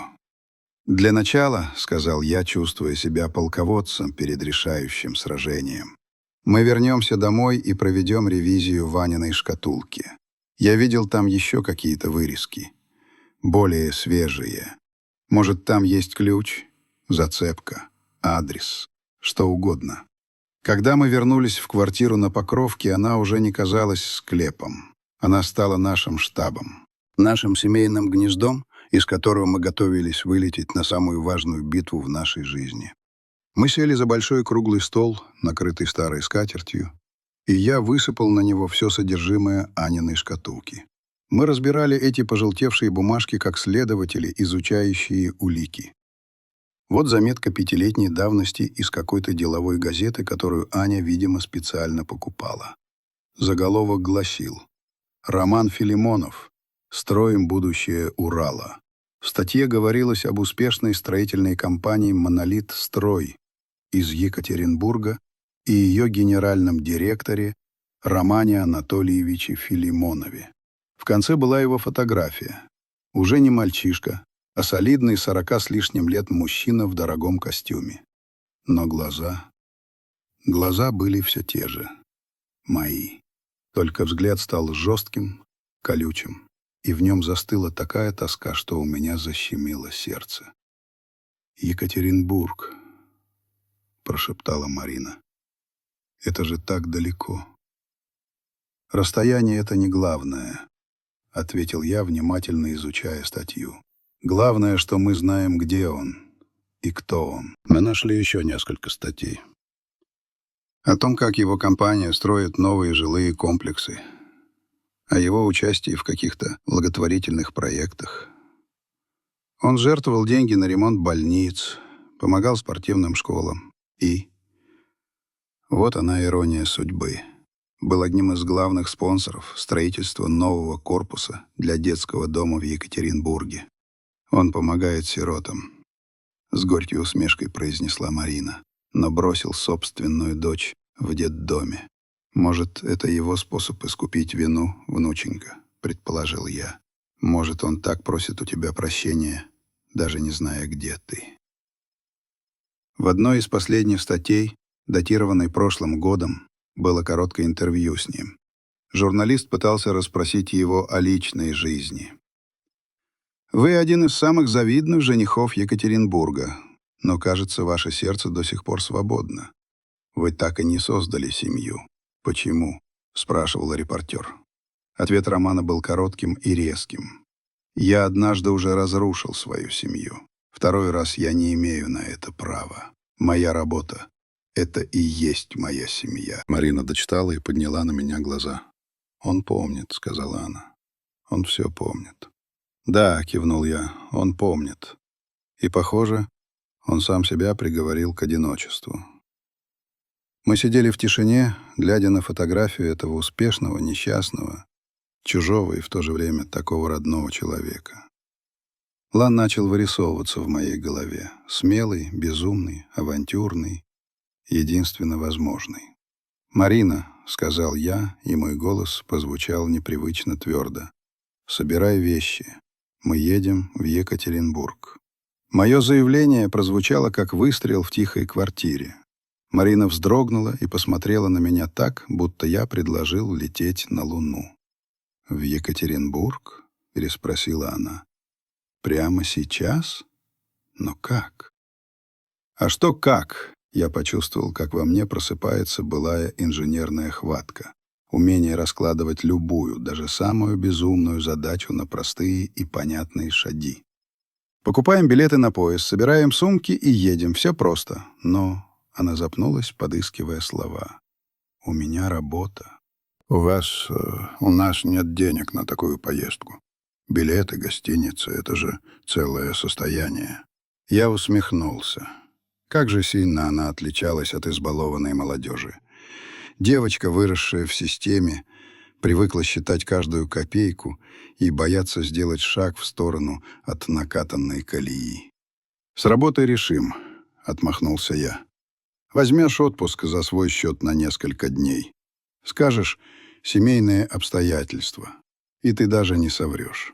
А насчет денег я прошел к книжному шкафу, отодвинул тяжелый том истории государства российского Карамзина, за которым Аня устроила наш семейный тайник. Там лежала пачка денег, перетянутая резинкой. «На черный день», — говорила она. Что ж, этот день, черный и одновременно ослепительно белый, настал. На первое время хватит, а там видно будет. Главное — не сидеть на месте, действовать. Я видел, что она все еще сомневается. Страх перед неизвестностью, перед возможным унижением боролся в ней с отчаянной надеждой. «Дедушка, что мы ему скажем?» — спросила она тихо. «Вот мы приедем, появимся на пороге его шикарного офиса. Что дальше? Здравствуйте, я ваша дочь, которую вы бросили 26 лет назад. А это ваш отец, с которым вы не разговаривали столько же. Он же охрану вызовет». Она была права. Нахрапом тут действовать было нельзя. Нужен был план. Тонкий, почти военный. «Ты права, внученька», — согласился я. «Нам не нужен штурм. Нам нужна разведка. Мы не будем заявляться к нему в офис. Мы сначала присмотримся. Узнаем его распорядок дня, привычки, где он живет, где обедает, с кем общается. Мы должны понять, что он за человек сейчас, и найти правильный момент, самый уязвимый момент, когда его броня будет не такой крепкой. Мой азарт, кажется, передался и ей. В ее глазах загорелся огонек любопытства. «Как в шпионском кино?» — усмехнулась она. «Именно», — кивнул я. «Операция «Семейное воссоединение». Ты со мной, боец?» Она посмотрела на меня, на разложенные на столе вырезки, на фотографию молодого отца, и ее лицо стало серьезным и решительным. «С вами, дедушка. До конца». Следующие 2 дня пролетели как в лихорадке. Мы готовились к нашей экспедиции. Я сходил на вокзал и купил 2 билета в плацкартный вагон поезда Москва-Екатеринбург. На купе денег было жалко, да и я подумал, что в этой плацкартной суете под стук колес нам будет легче сблизиться, стать настоящей командой. Марина позвонила на работу и, запинаясь от волнения, отпросилась на неделю по семейным обстоятельствам. Потом она съездила в свою крохотную съемную комнатку на окраине города, чтобы собрать вещи. Вернулась она с одним небольшим рюкзаком и растерянной улыбкой. «Кажется, это все», — сказала она, ставя рюкзак в прихожей. «Вся моя жизнь уместилась». Я смотрел на этот сиротливый рюкзачок, и у меня сжималось сердце. Я дал себе слово, что сделаю все, чтобы ее жизнь больше никогда не умещалась в один рюкзак. Мы собирали сумки, и я откопал в антресолях свой старый, еще советский чемодан из фибры. Складывал туда смену белья, теплый свитер, аптечку. Марина смеялась, глядя на мои сборы. «Дедушка, мы же не в тайгу едем, а вы готовитесь как к зимовке. В нашем деле, внученька, лучше быть готовым ко всему», — серьезно отвечал я, укладывая в боковой карман термос и складной нож. Вечером, накануне отъезда, мы сидели на кухне и пили чай. Волнение витало в воздухе. Мы оба понимали, что завтра шагнем в полную неизвестность. Эта поездка могла закончиться или величайшим счастьем, или сокрушительным провалом. «Мне страшно», — вдруг призналась Марина, глядя в свою чашку. «Мне тоже», — честно ответил я. «Но знаешь, чего я боюсь больше всего?» Она подняла на меня глаза. «Чего?» «Прожить остаток жизни, зная, что я даже не попытался. Этот груз будет потяжелее любого страха». Она кивнула. «Вы знаете, о чем я думала сегодня, когда собирала вещи?» — спросила она. «Я нашла свой детский дневник. Я вела его в 13 лет. И там на каждой странице я писала письма папе. Рассказывала ему, как у меня дела в школе, с кем я дружу, о чем мечтаю. Я писала их в никуда. Просто потому, что мне очень хотелось верить, что он где-то есть и что ему не все равно». Она же молчала, и я увидел, как блеснули слезы в ее глазах. И вот теперь мы едем к нему. И я не знаю, что ему сказать. Все те слова, что я писала в дневнике, кажутся такими глупыми и наивными. «Не глупыми, Марина», — сказал я, накрыв ее ладонь своей. «Не глупыми, а настоящими. И если он не полный болван, он это поймет». Поездка на поезде была отдельной жизнью, спрессованной в 30 часов. Стук колес, проносящиеся за окном унылые осенние пейзажи, запахи вареных яиц и курицы в фольге, тихие разговоры под покровом ночи. Мы с Мариной почти не спали. Мы говорили обо всем на свете. Она рассказывала мне смешные и грустные истории своей детдомовской жизни, о своих подругах, о первой влюбленности у мальчика из параллельного класса. А я рассказывал ей о нашем с Аней прошлом, о смешных случаях, о наших ссорах и примирениях. Я смотрел на нее, на ее одухотворенное лицо в тусклом свете вагонной лампы и понимал, что узнаю ее. Я узнавал в ней Анину мудрость и доброту, Ромкину целеустремленность, свою собственную дотошность. В ней, как в капле воды, отразилась вся наша семья, и я любил ее с каждой минутой все сильнее. Эта поездка была нужна нам не только для того, чтобы найти Романа. Она была нужна нам, чтобы найти друг друга, стать настоящими дедом и внучкой. Когда поезд подъезжал к Екатеринбургу, мы стояли у окна в тамбуре. Город встречал нас хмурым низким небом и индустриальным пейзажем. «Ну что, боец, ты готова?» — спросил я, ободряюще сжав ее плечо. Она глубоко вздохнула, выдохнула и посмотрела на меня своими огромными, серьезными глазами. «Готова, дедушка?» Мы в тылу врага. Я усмехнулся. Моя девочка, моя внучка, мой боевой товарищ, с ней мне было ничего не страшно. Мы вышли на перрон. Холодный уральский ветер ударил в лицо. Мы стояли посреди шумной вокзальной толпы с двумя нашими сумками и не знали, куда идти дальше. Наш шпионский квест начался. И первым делом нам нужно было найти недорогую гостиницу, которая станет нашей базой. Я достал из кармана записную книжку, где заранее выписал несколько адресов, найденных в интернете. «Так», — сказал я деловито, — «для начала нам нужен штаб. Гостиница и сеть, говорят, недорогая. Пойдем, поищем трамвай». Мы двинулись сквозь толпу. Я, старый упрямый вояка, идущий в свой последний и решительный бой, и она, мой юный, отважный адъютант.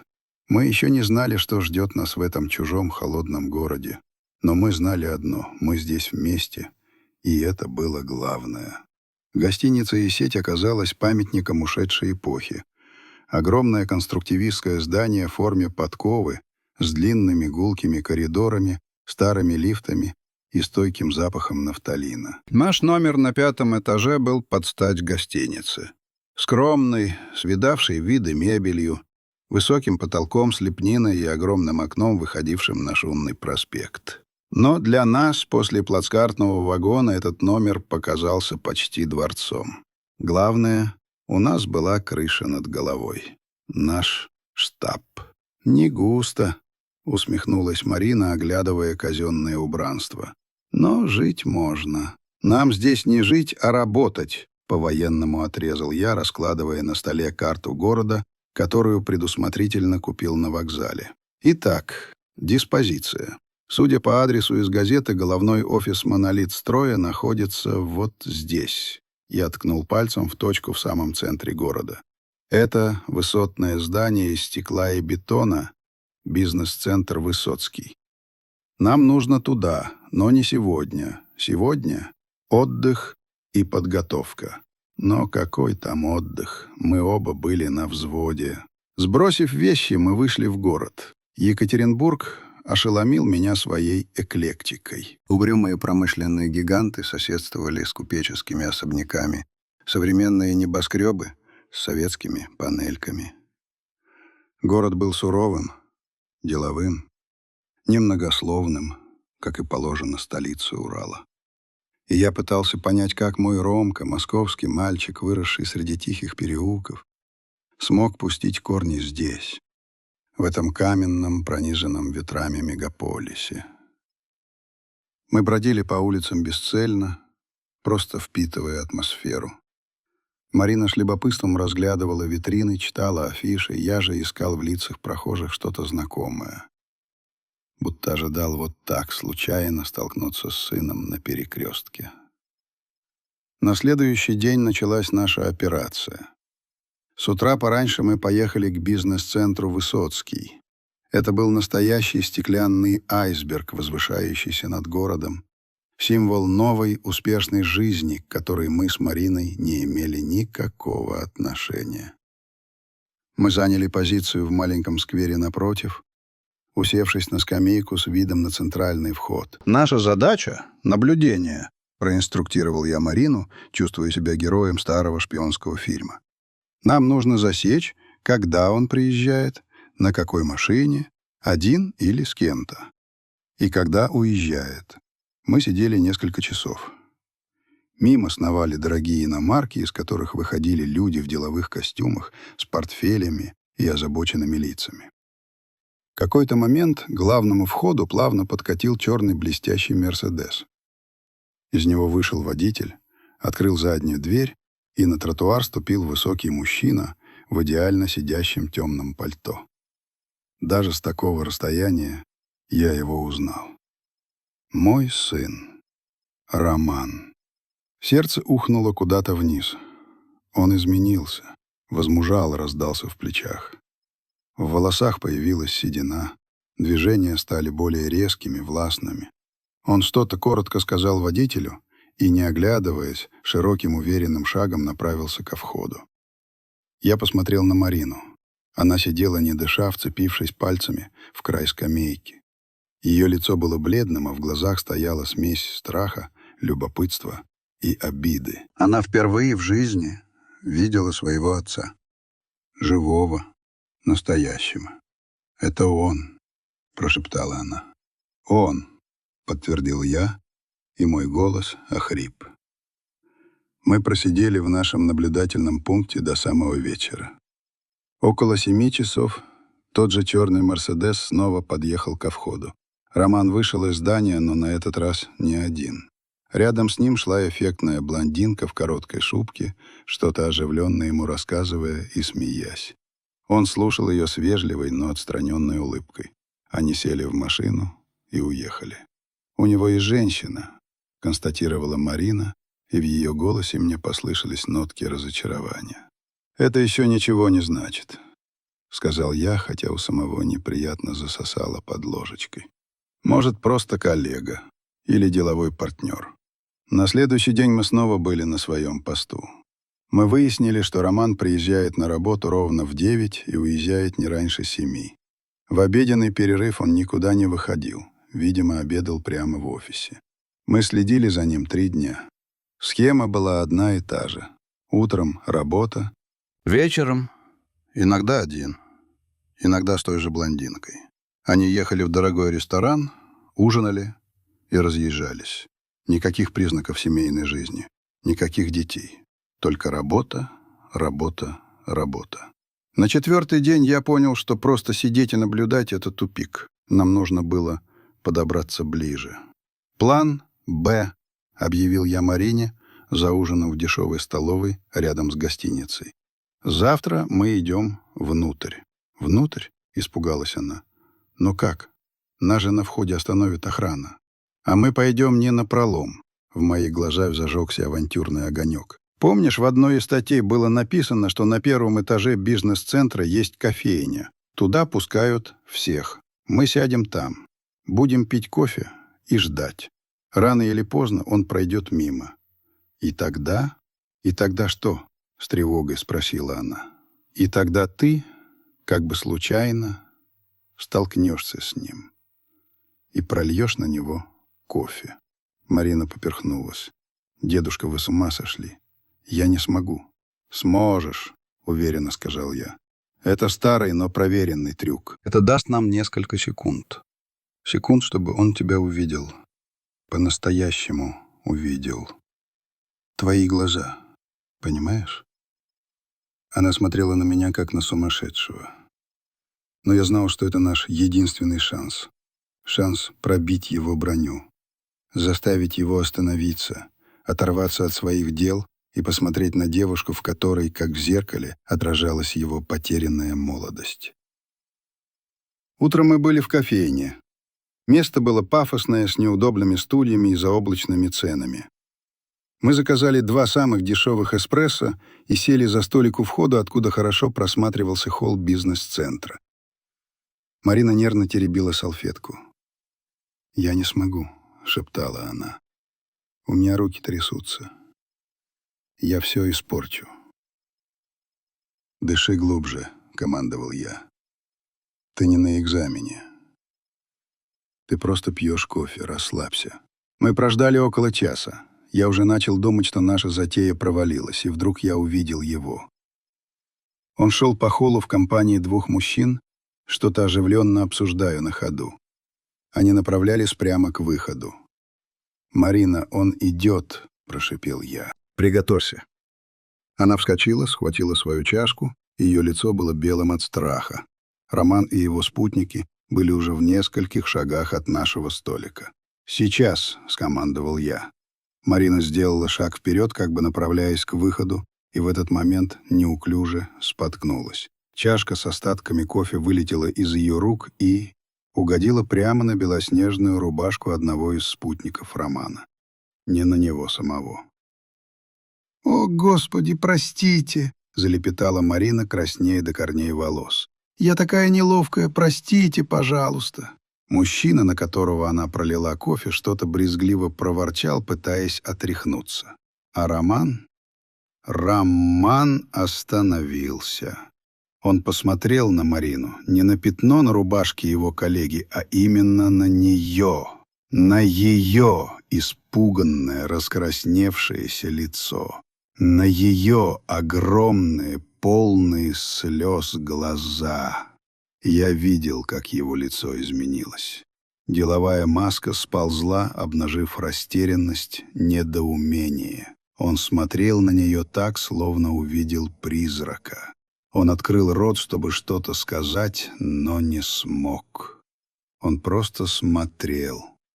Эта сцена длилась всего несколько секунд. Потом его коллеги потащили его за собой, что-то говоря про опоздание на встречу. Он очнулся, тряхнул головой, словно отгоняя наваждение, и, бросив на Марину последний долгий непонятный взгляд, вышел из здания. Марина опустилась на стул, совершенно обессиленная. «Я все испортила», — прошептала она. «Я пролила не на того». «Ты ничего не испортила», — сказал я, и мой голос дрожал от волнения. «Ты все сделала правильно. Он тебя увидел, Марина. Он тебя увидел, и он узнал. Я видел это по его глазам, он узнал в тебе ее надежду. Наш план хоть и криво, но сработал. Мы забросили крючок. Теперь оставалось ждать, клюнет ли рыба. И мы не знали, что эта рыба в этот самый момент сидит в своем «Мерседесе», мчащемся по улицам Екатеринбурга, и не может выкинуть из головы лицо незнакомой девушки с до боли знакомыми глазами. И что в его душе, замурованной под толстым слоем бетона из цинизма и успеха, впервые за много лет что-то шевельнулось, что-то живое. Мы вернулись в гостиницу, опустошенные и одновременно возбужденные. Наш неуклюжий маневр с кофе, провальный тактически, оказался стратегически верным. Мы пробили брешь в его обороне. Он нас заметил. Теперь игра перешла на его поле. «Что теперь, дедушка?» — спросила Марина, когда мы сели на жесткие кровати в нашем номере. Она все еще не могла прийти в себя. «Снова сидеть в засаде?» «Нет», — я покачал головой. «Теперь наша тактика — ожидание.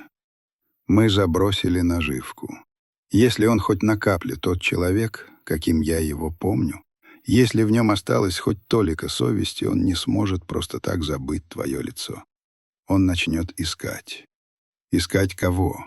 Девушку, которая облила кофе его партнера?» — с горькой иронией спросила она. «В Екатеринбурге таких тысячи. Нет, он будет искать девушку с глазами Надежды Волковой. Я был в этом почти уверен. Ромка при всей его жесткости никогда не был толстокожим. Та первая, чистая любовь не могла исчезнуть бесследно. Она должна была остаться в нем занозой, которая будет болеть всю жизнь. И встреча с Мариной, живым, дышащим напоминанием об этой любви и о его предательстве, должна была эту занозу расшевелить. Следующий день мы провели в тягостном ожидании. Мы не пошли к бизнес-центру. Я решил, что нужно дать ему время на то, чтобы мысль, запущенная в его голову, проросла. Мы просто гуляли по городу, почти не разговаривая. Марина была погружена в свои мысли, я в свои. Мы оба прокручивали в голове вчерашнюю сцену, пытаясь угадать, что творилось в душе у Романа в те несколько секунд. К вечеру напряжение стало невыносимым.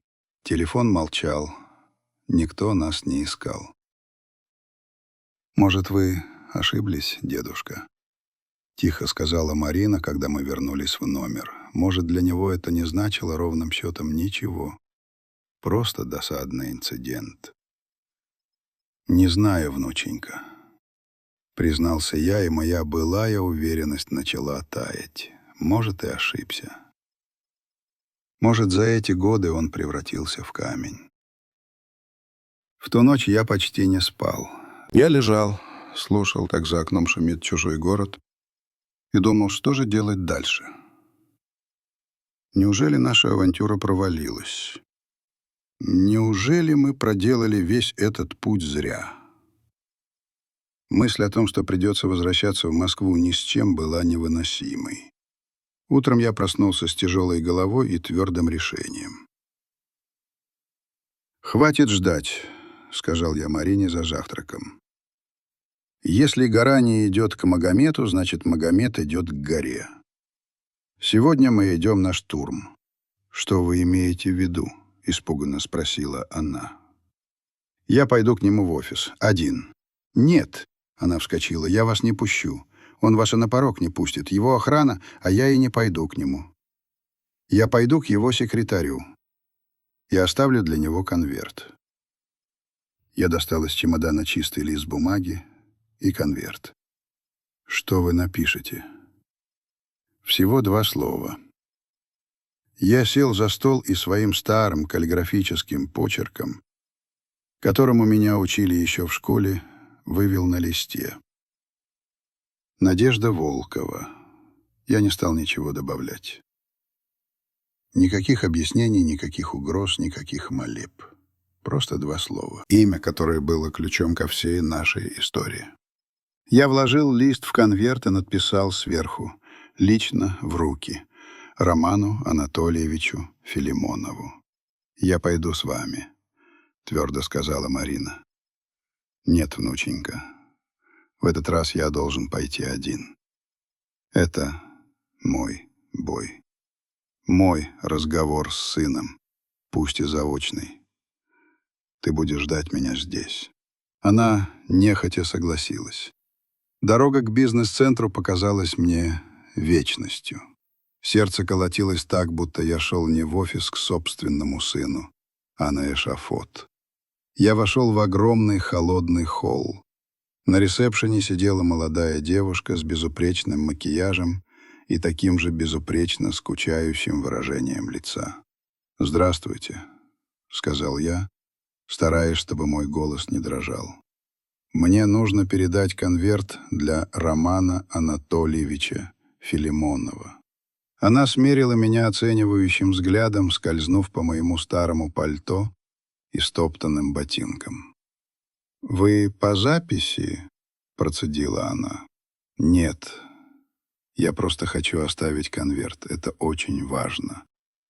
Лично для него. Оставьте здесь, я передам». Она равнодушно протянула руку. «Нет», — твердо возразил я. «Мне нужно передать его личному секретарю». Она недовольно поджала губы, но, видимо, мой настойчивый тон произвел на нее впечатление. Она сняла трубку внутреннего телефона. «Леночка, тут для Романа Анатольевича конверт принесли. Говорят, очень личное. Мужчина просит передать тебе». «Да, какой-то пенсионер». «Ага, хорошо». Она положила трубку. 51 этаж. Из лифта налево. Я поднялся на скоростном лифте, от которого заложило уши. 51 этаж. Целый этаж, который занимал мой сын. Приемная была огромной, отделанной деревом и кожей.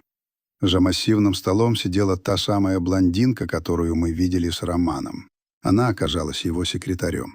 Она подняла на меня глаза, и я увидел в них холодное любопытство. «Вы к Роману Анатольевичу?» Ее голос был резким, как лай маленькой собачки.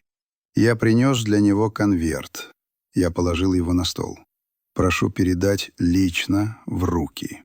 Она взяла конверт, повертела в руках. «От кого?» — спросила она. «Он поймет», — ответил я, развернулся и пошел к выходу, не дожидаясь дальнейших вопросов. Я чувствовал ее прожигающий взгляд в своей спине. Выйдя из здания, я перевел дух. Все. Я сделал все, что мог. Я выстрелил своей последней пулей. Теперь оставалось только ждать, попадет ли она в цель. Я вернулся в гостиницу. Марина встретила меня в коридоре. «Ну что?» — с тревогой спросила она. «Отдал», — коротко ответил я. «Теперь ждем». И мы снова стали ждать. Прошел час, 2, 3. Телефон молчал. Я уже потерял всякую надежду.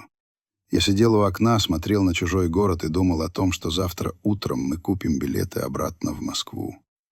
Проигравшие. И тут зазвонил телефон. Мобильный телефон Марины. Дешевый, старенький аппарат. Мы оба вздрогнули. Марина медленно взяла телефон. На экране высветился незнакомый номер. Она посмотрела на меня испуганными глазами. «Отвечай», — прошептал я. Она нажала на кнопку приема и поднесла телефон к уху. «Алло?» Ее голос дрогнул. На том конце провода помолчали, а потом раздался низкий мужской голос. Голос, который я узнал бы из тысячи. Голос моего сына. «Девушка из кофейни?» — спросил он. Марина молчала, не в силах вымолвить ни слова. «Это вы были вчера в кофейне?» — настойчивее повторил он. «Да», — еле слышно выдохнула Марина. Снова пауза. Я слышал, как тяжело он дышит в трубку. «Кто вы?» — спросил он, и в его голосе прозвучали стальные нотки. «И кто тот старик, что принес сегодня конверт? Что вам нужно? Деньги?» От этих слов Марина побледнела. Я видел, как в ее глазах снова закипает обида. «Нам не нужны ваши деньги», — вдруг твердо и звонко сказала она. «А тот старик — мой дедушка и ваш отец». На том конце провода воцарилась гробовая тишина. Такая долгая, что я подумал, что связь прервалась. «Где вы?» — наконец глухо спросил Роман. Марина назвала адрес нашей гостиницы. «Ждите. Я буду через 15 минут», — сказал он и повесил трубку. Марина опустила телефон. Ее била дрожь. «Он едет», — прошептала она. «Дедушка, он едет сюда. 15 минут. У нас было всего 15 минут, чтобы приготовиться к встрече, которую мы ждали 26 лет. Эти 15 минут растянулись в мучительную вечность. Мир сузился до размеров нашего гостиничного номера. Я мерил шагами пространство от окна до двери. Марина сидела на кровати, сжавшись в комок, и смотрела в одну точку. Мы не говорили. Какие слова можно было найти перед встречей, которая должна была либо исцелить, либо окончательно разрушить 3 жизни? Я пытался представить себе эту встречу, что он скажет, что сделаю я, наброшусь ли с упреками, которых накопилось на целую жизнь, или просто молча посмотрю в глаза своему постаревшему, чужому сыну. А Марина? Как она поведет себя, увидев вблизи человека, который был для нее одновременно и болью, и мечтой? В дверь постучали. Негромко, но настойчиво. 2 удара, которые прозвучали в тишине номера, как выстрелы. Мы оба вздрогнули. Марина вцепилась в покрывало так, что побелели костяшки пальцев. Я глубоко вздохнул, подошел к двери и посмотрел в глазок. На площадке стоял он, Роман, один. Без охраны, без своей блондинки-секретаря, в том же дорогом пальто, но без былого лоска. Он был бледен, растрепан, галстук сбит на бок. Он не выглядел как хозяин жизни, как акула бизнеса. Он выглядел как человек, загнанный в угол. Я открыл дверь. Мы стояли друг против друга в узком гостиничном коридоре. Отец и сын, не видевшиеся 26 лет. Целую вечность. Он смотрел на меня, и я видел в его глазах бурю. Шок, недоверие, гнев, страх и что-то еще, спрятанное очень глубоко, может быть, боль. Я смотрел на него и видел перед собой не успешного бизнесмена, а все того же 21-летнего мальчишку, который когда-то убежал из дома, испугавшись ответственности. Только теперь на его лице лежала печать 26 лет одиночества. «Здравствуй, сын», — сказал я, и мой голос прозвучал на удивление спокойно. Он ничего не ответил. Он обошел меня, словно я был пустым местом, и вошел в номер. Его взгляд сразу же нашел Марину. Она медленно поднялась с кровати, стояла перед ним, тоненькая, хрупкая, испуганная, но с гордо поднятой головой. Он смотрел на нее долго, изучающе, почти бесцеремонно. Он сравнивал ее с той другой, чей образ он хранил в своей памяти все эти годы. «Не может быть», — наконец прошептал он. Это было адресовано не нам, а самому себе. «Этого просто не может быть». «Но это так», — тихо ответила Марина, и в ее голосе не было ни мольбы, ни заискивания, только констатация факта. Роман перевел взгляд на меня. «Это что, шантаж?» — спросил он жестко, и в его голосе снова зазвенел металл. «Вы нашли похожую девчонку и решили вытянуть из меня денег? Думали, я куплюсь на сентиментальную историю?» Удар был жестоким, расчетливым. Он бил по самому больному. Я увидел, как вспыхнули от обиды глаза Марины, как она сжала кулаки. Она хотела что-то ответить, но я опередил ее. «Ты совсем не изменился, Рома», — сказал я с горькой усмешкой. «Все так же трусишь. И лучший способ защиты для тебя — это нападение». «Я не трушу!» — выкрикнул он. «Что вам нужно? Говорите. Какая сумма вас устроит, чтобы вы исчезли из моей жизни, так же, как и появились?» «Нам ничего от тебя не нужно». Я шагнул к нему ближе. «Кроме правды. Я просто хотел, чтобы ты посмотрел ей в глаза.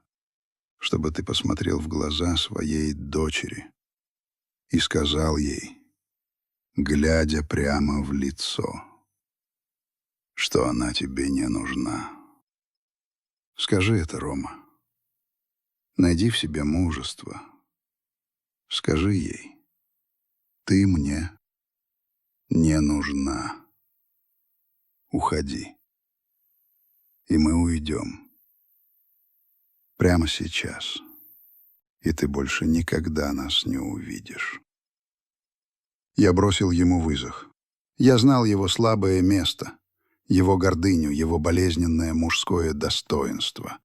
Он мог откупиться, мог прогнать, но произнести эти слова, глядя в глаза Марины, в глаза Надежды, на это он был не способен.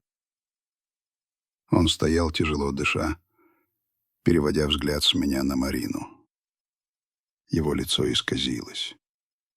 Маска успешного бизнесмена треснула и осыпалась, обнажив растерянного несчастного человека. «Я не знаю, что говорить», — пробормотал он, проведя рукой по волосам. «Все это слишком. Я не был готов». «А она была готова?» — спросила вдруг Марина, и ее голос прозвучал неожиданно сильно. Она была готова 21 год расти в детском доме, зная, что у нее где-то есть отец, которому она не нужна. Она была готова каждый свой день рождения мечтать только об одном, чтобы вы просто вспомнили о ней. Она говорила, и с каждым ее словом Роман съеживался, будто от ударов. «Я не знал», — пролепетал он. «Я думал, Надя сделала аборт.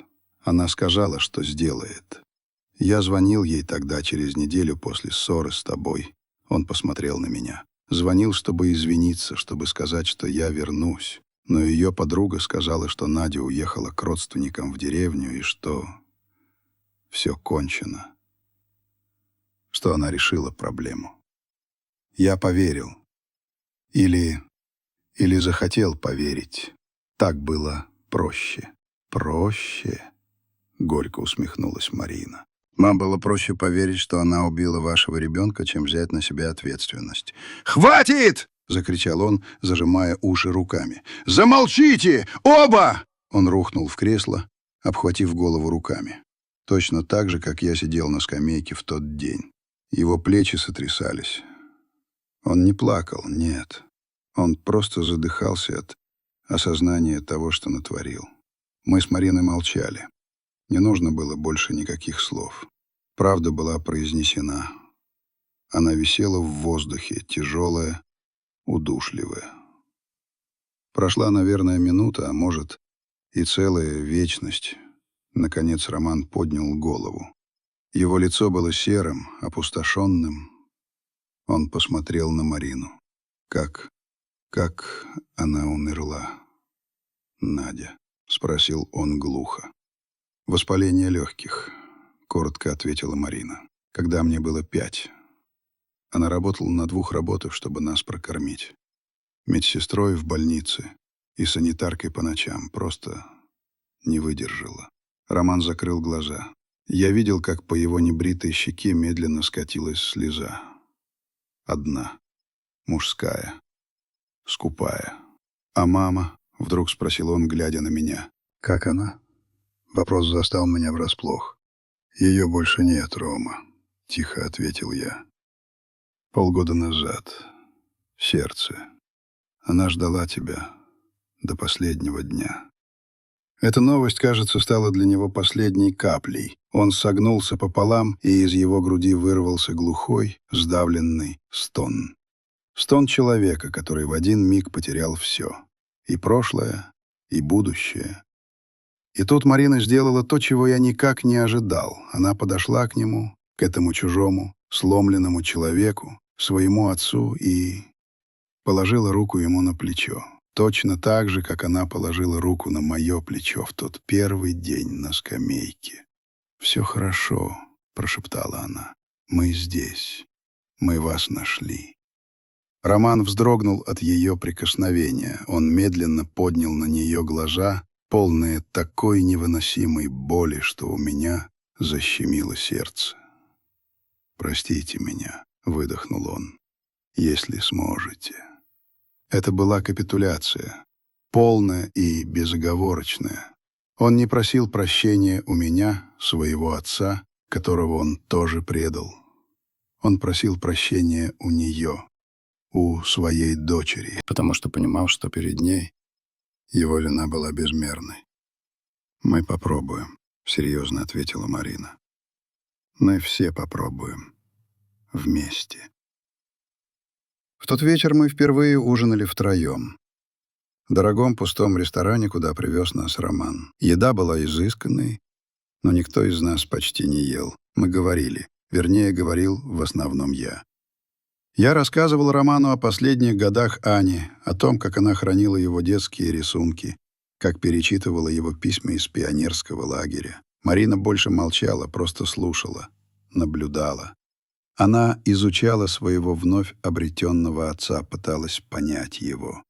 Роман почти не задавал вопросов. Он просто слушал, и по его лицу я видел, как каждое мое слово отзывается в нем болью. Когда мы вышли из ресторана, он сказал: «Я отвезу вас в свою квартиру. Негоже вам жить в этой гостинице». Его квартира оказалась огромным, бездушным пентхаусом на последнем этаже и еще одного небоскреба. Панорамные окна во всю стену, дизайнерская мебель, идеальный порядок. Это было не жилье, а обложка модного журнала. Красивая и абсолютно неживая. «Здесь я живу», — сказал он с горькой усмешкой. «Один». Мы стояли посреди этой роскошной пустоты.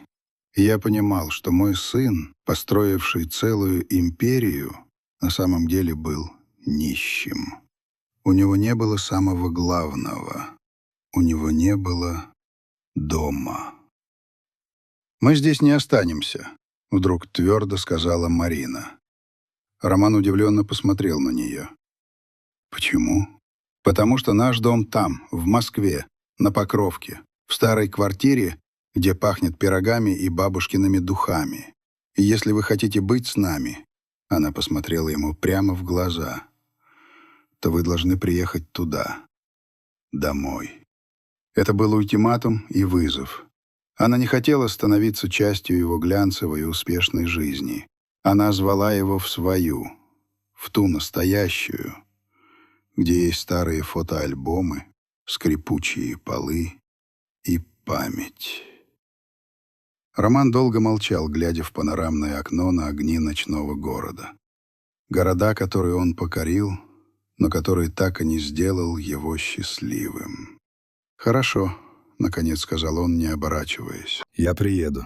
Дайте мне неделю, чтобы закончить самые неотложные дела, а потом я приеду домой». Обратная дорога в Москву была совершенно не похожа на наш путь в Екатеринбург. Тогда, под стук колес, мы были двумя заговорщиками, двумя товарищами по несчастью, объединенными общей, почти безумной целью. Теперь же мы возвращались победителями, усталыми, опустошенными, но победителями. Мы возвращались не вдвоем. Мысленно с нами был третий — Роман. Марина почти всю дорогу спала, положив голову мне на плечо. Она вымоталась за эти дни. Ее нервная система была на пределе. Я смотрел на ее умиротворенное, почти детское лицо и думал о том, какой же невероятный путь она проделала за эту неделю. Из одинокой, никому не нужной девочки она превратилась в человека, у которого есть семья, есть дед и есть отец. Какой бы он ни был, но он был. Живой, настоящий. Я не спал. Я смотрел в темное окно, где проносились редкие огоньки далеких деревень, и прокручивал в голове нашу последнюю встречу. Прощание на вокзале. Роман привез нас на своем черном «Мерседесе». Он выглядел иначе, чем в тот вечер в ресторане. Словно за эти несколько дней он постарел еще на 10 лет. Под глазами залегли тени, на лице прорезались новые жесткие морщины. Он помог нам донести вещи до вагона. Когда объявили посадку, он вдруг остановился и посмотрел на Марину. Начал он, и его голос дрогнул. «Я не прошу прощения, я его не заслужил. Я просто хочу, чтобы ты знала. Я никогда не переставал любить твою мать. И все эти годы я наказывал себя за то, что потерял ее. Я думал, это справедливо. Теперь я понимаю, что наказывал не только себя». Марина молча смотрела на него. Она ничего не ответила. А что тут можно было ответить? Потом он повернулся ко мне. «Отец, береги ее», — сказал он глухо. «Берег и буду беречь», — ответил я. «А ты приезжай, Рома. Мать бы этого хотела. И я. Я тоже этого хочу». Он кивнул, резко развернулся и пошел прочь, не оглядываясь, широко шагая по перрону, словно убегая от самого себя. Квартира на Покровке встретила нас с тишиной. Но это была уже не та мертвая гнетущая тишина, это была тишина ожидания. Мы вернулись в наше гнездо, чтобы ждать возвращения последнего, самого заблудшего птенца. Неделя, которую Роман попросил, тянулась мучительно долго. Мы с Мариной пытались войти в привычную колею. Она вышла на работу, я снова занялся своими нехитрыми стариковскими делами, но все было по-другому. Каждый вечер мы садились на кухне, пили чай и говорили о нем. Каким он приедет, что скажет, как мы будем жить дальше, все вместе. Это было похоже на попытку собрать сложнейший пазл, в котором не хватало самой главной детали. Марина была напряжена. Я видел, как она боится. Боится, что он не приедет, что передумает, испугается, снова спрячется в свою уральскую крепость из стекла и бетона. Каждый телефонный звонок заставлял ее вздрагивать. «А вдруг он не приедет, дедушка?» — спрашивала она меня вечерами. Вдруг это все были просто слова, сказанные в минуту слабости. «Приедет», — уверенно отвечал я, хотя у самого на душе скребли кошки. Он дал слово, а Филимонова внученька слов на ветер не бросают, даже такие заблудшие, как твой отец. Ровно через неделю, в субботу утром, в дверь позвонили. Короткий деловой звонок. Мое сердце замерло. Мы с Мариной переглянулись. Я пошел открывать. На пороге стоял Роман. Он был не один. Рядом с ним стояли двое рабочих в спецовках, которые держали огромную коробку. Сам Роман был в простом джемпере и джинсах, без своего делового лоска. В руках он держал небольшой, но очень красивый букет белых хризантем. Он посмотрел на меня поверх голов рабочих. «Здравствуй, отец. Принимай гостей». Он вошел в квартиру, рабочие занесли коробку, поставили ее посреди комнаты и ушли. Роман протянул цветы Марине. «Это тебе», — сказал он глухо. «Я помню, твоя мама любила простые цветы, полевые». Марина взяла букет, ее руки дрожали. «Спасибо», — прошептала она.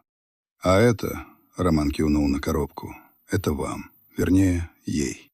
Он взял нож, вскрыл коробку, внутри в ворохе упаковочной стружки стоял гранитный обелиск. Небольшой, но изящный, из черного отполированного до зеркального блеска камня. На нем было выгравировано всего 3 слова: «Надежда», «Прости», «Люблю».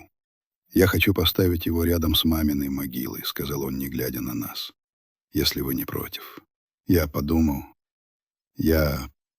что они должны быть вместе. Хотя бы так. Я не смог ничего ответить. Просто подошел и обнял его. Крепко, как не обнимал никогда в жизни. Я обнимал своего взрослого, седого, такого несчастного сына и плакал.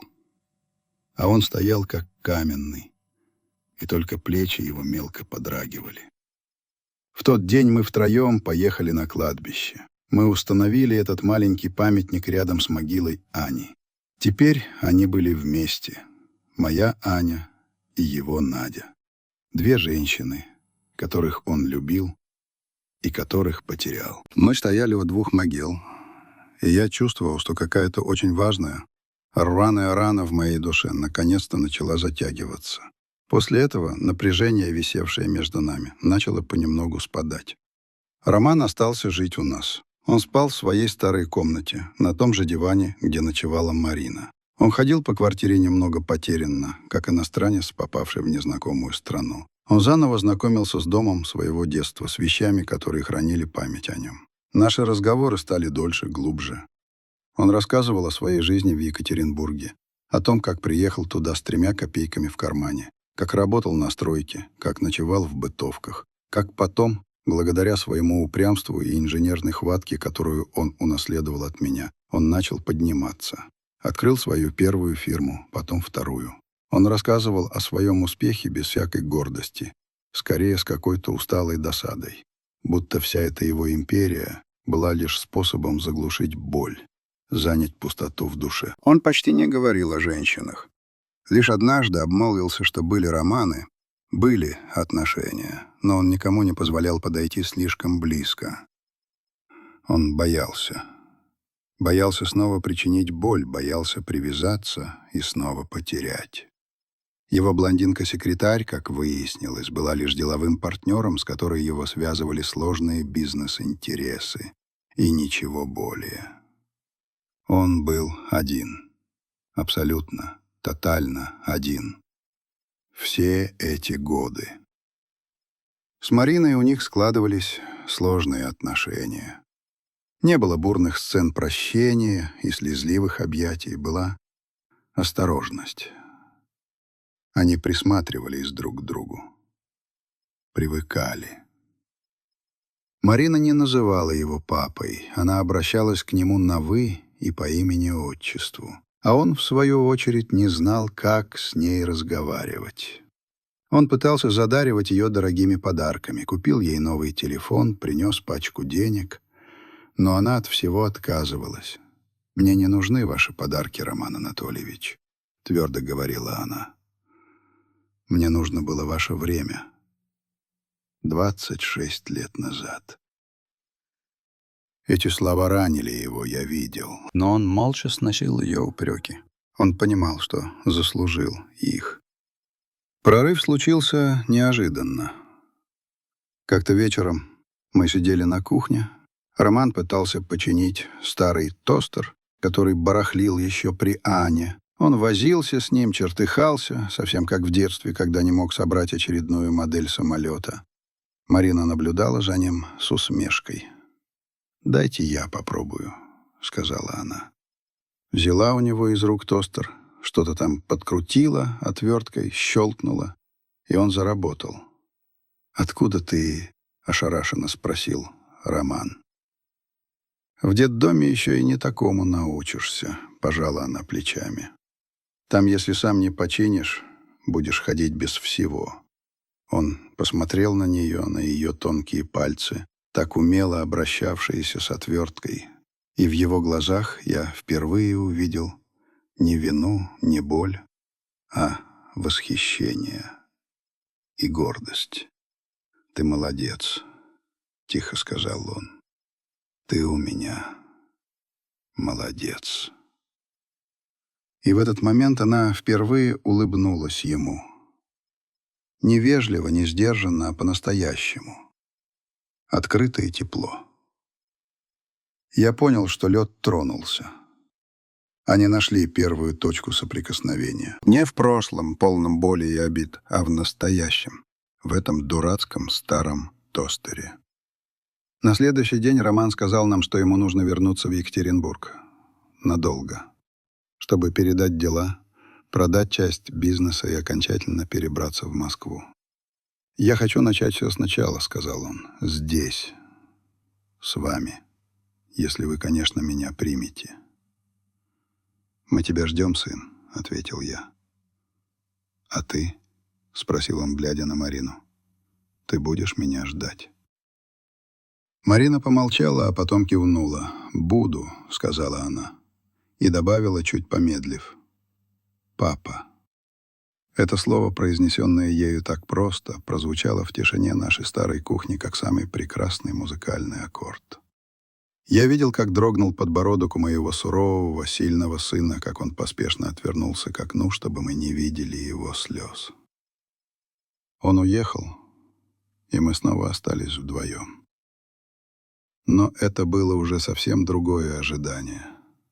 Светлое, полное надежды. Мы знали, что он вернется, потому что теперь у него был дом.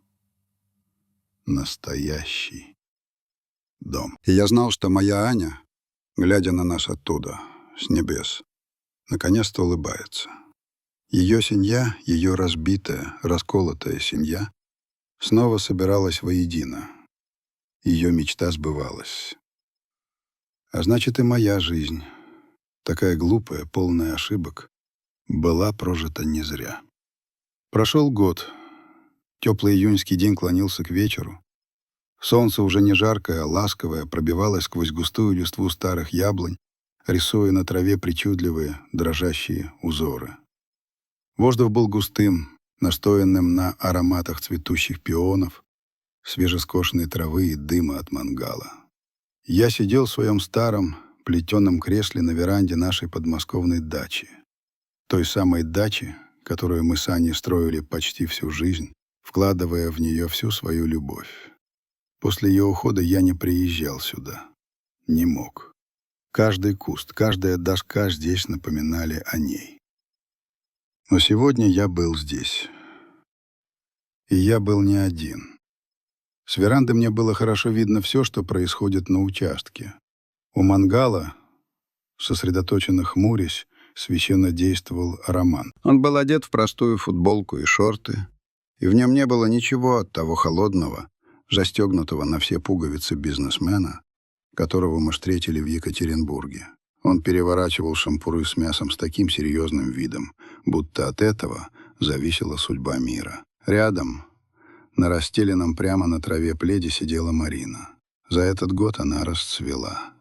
Ушла из ее глаз затаенная тревога, появилась уверенность, спокойствие. Она читала какую-то книгу, но то и дело отрывалась, чтобы посмотреть на отца и улыбнуться своим мыслям. Она больше не работала бухгалтером. Осенью она поступила в педагогический университет на вечернее отделение. «Хочу работать с трудными детьми, дедушка», — сказала она мне тогда. «Я их понимаю. Я знаю, что им нужно. И я знал, что из нее получится прекрасный учитель. Аня была бы счастлива. Я смотрел на них, на своего сына и свою внучку, и в груди разливалось тихое, теплое счастье, такое простое, земное, о котором я уже и не мечтал. Путь к этому счастью не был легким. Первые месяцы после возвращения Романа были сложными. Научились жить вместе. 3 поколения под одной крышей. Учились прощать, понимать, принимать друг друга со всеми нашими шрамами и занозами. Были и неловкие паузы за ужином, и споры, и старые обиды, которые то и дело всплывали на поверхность.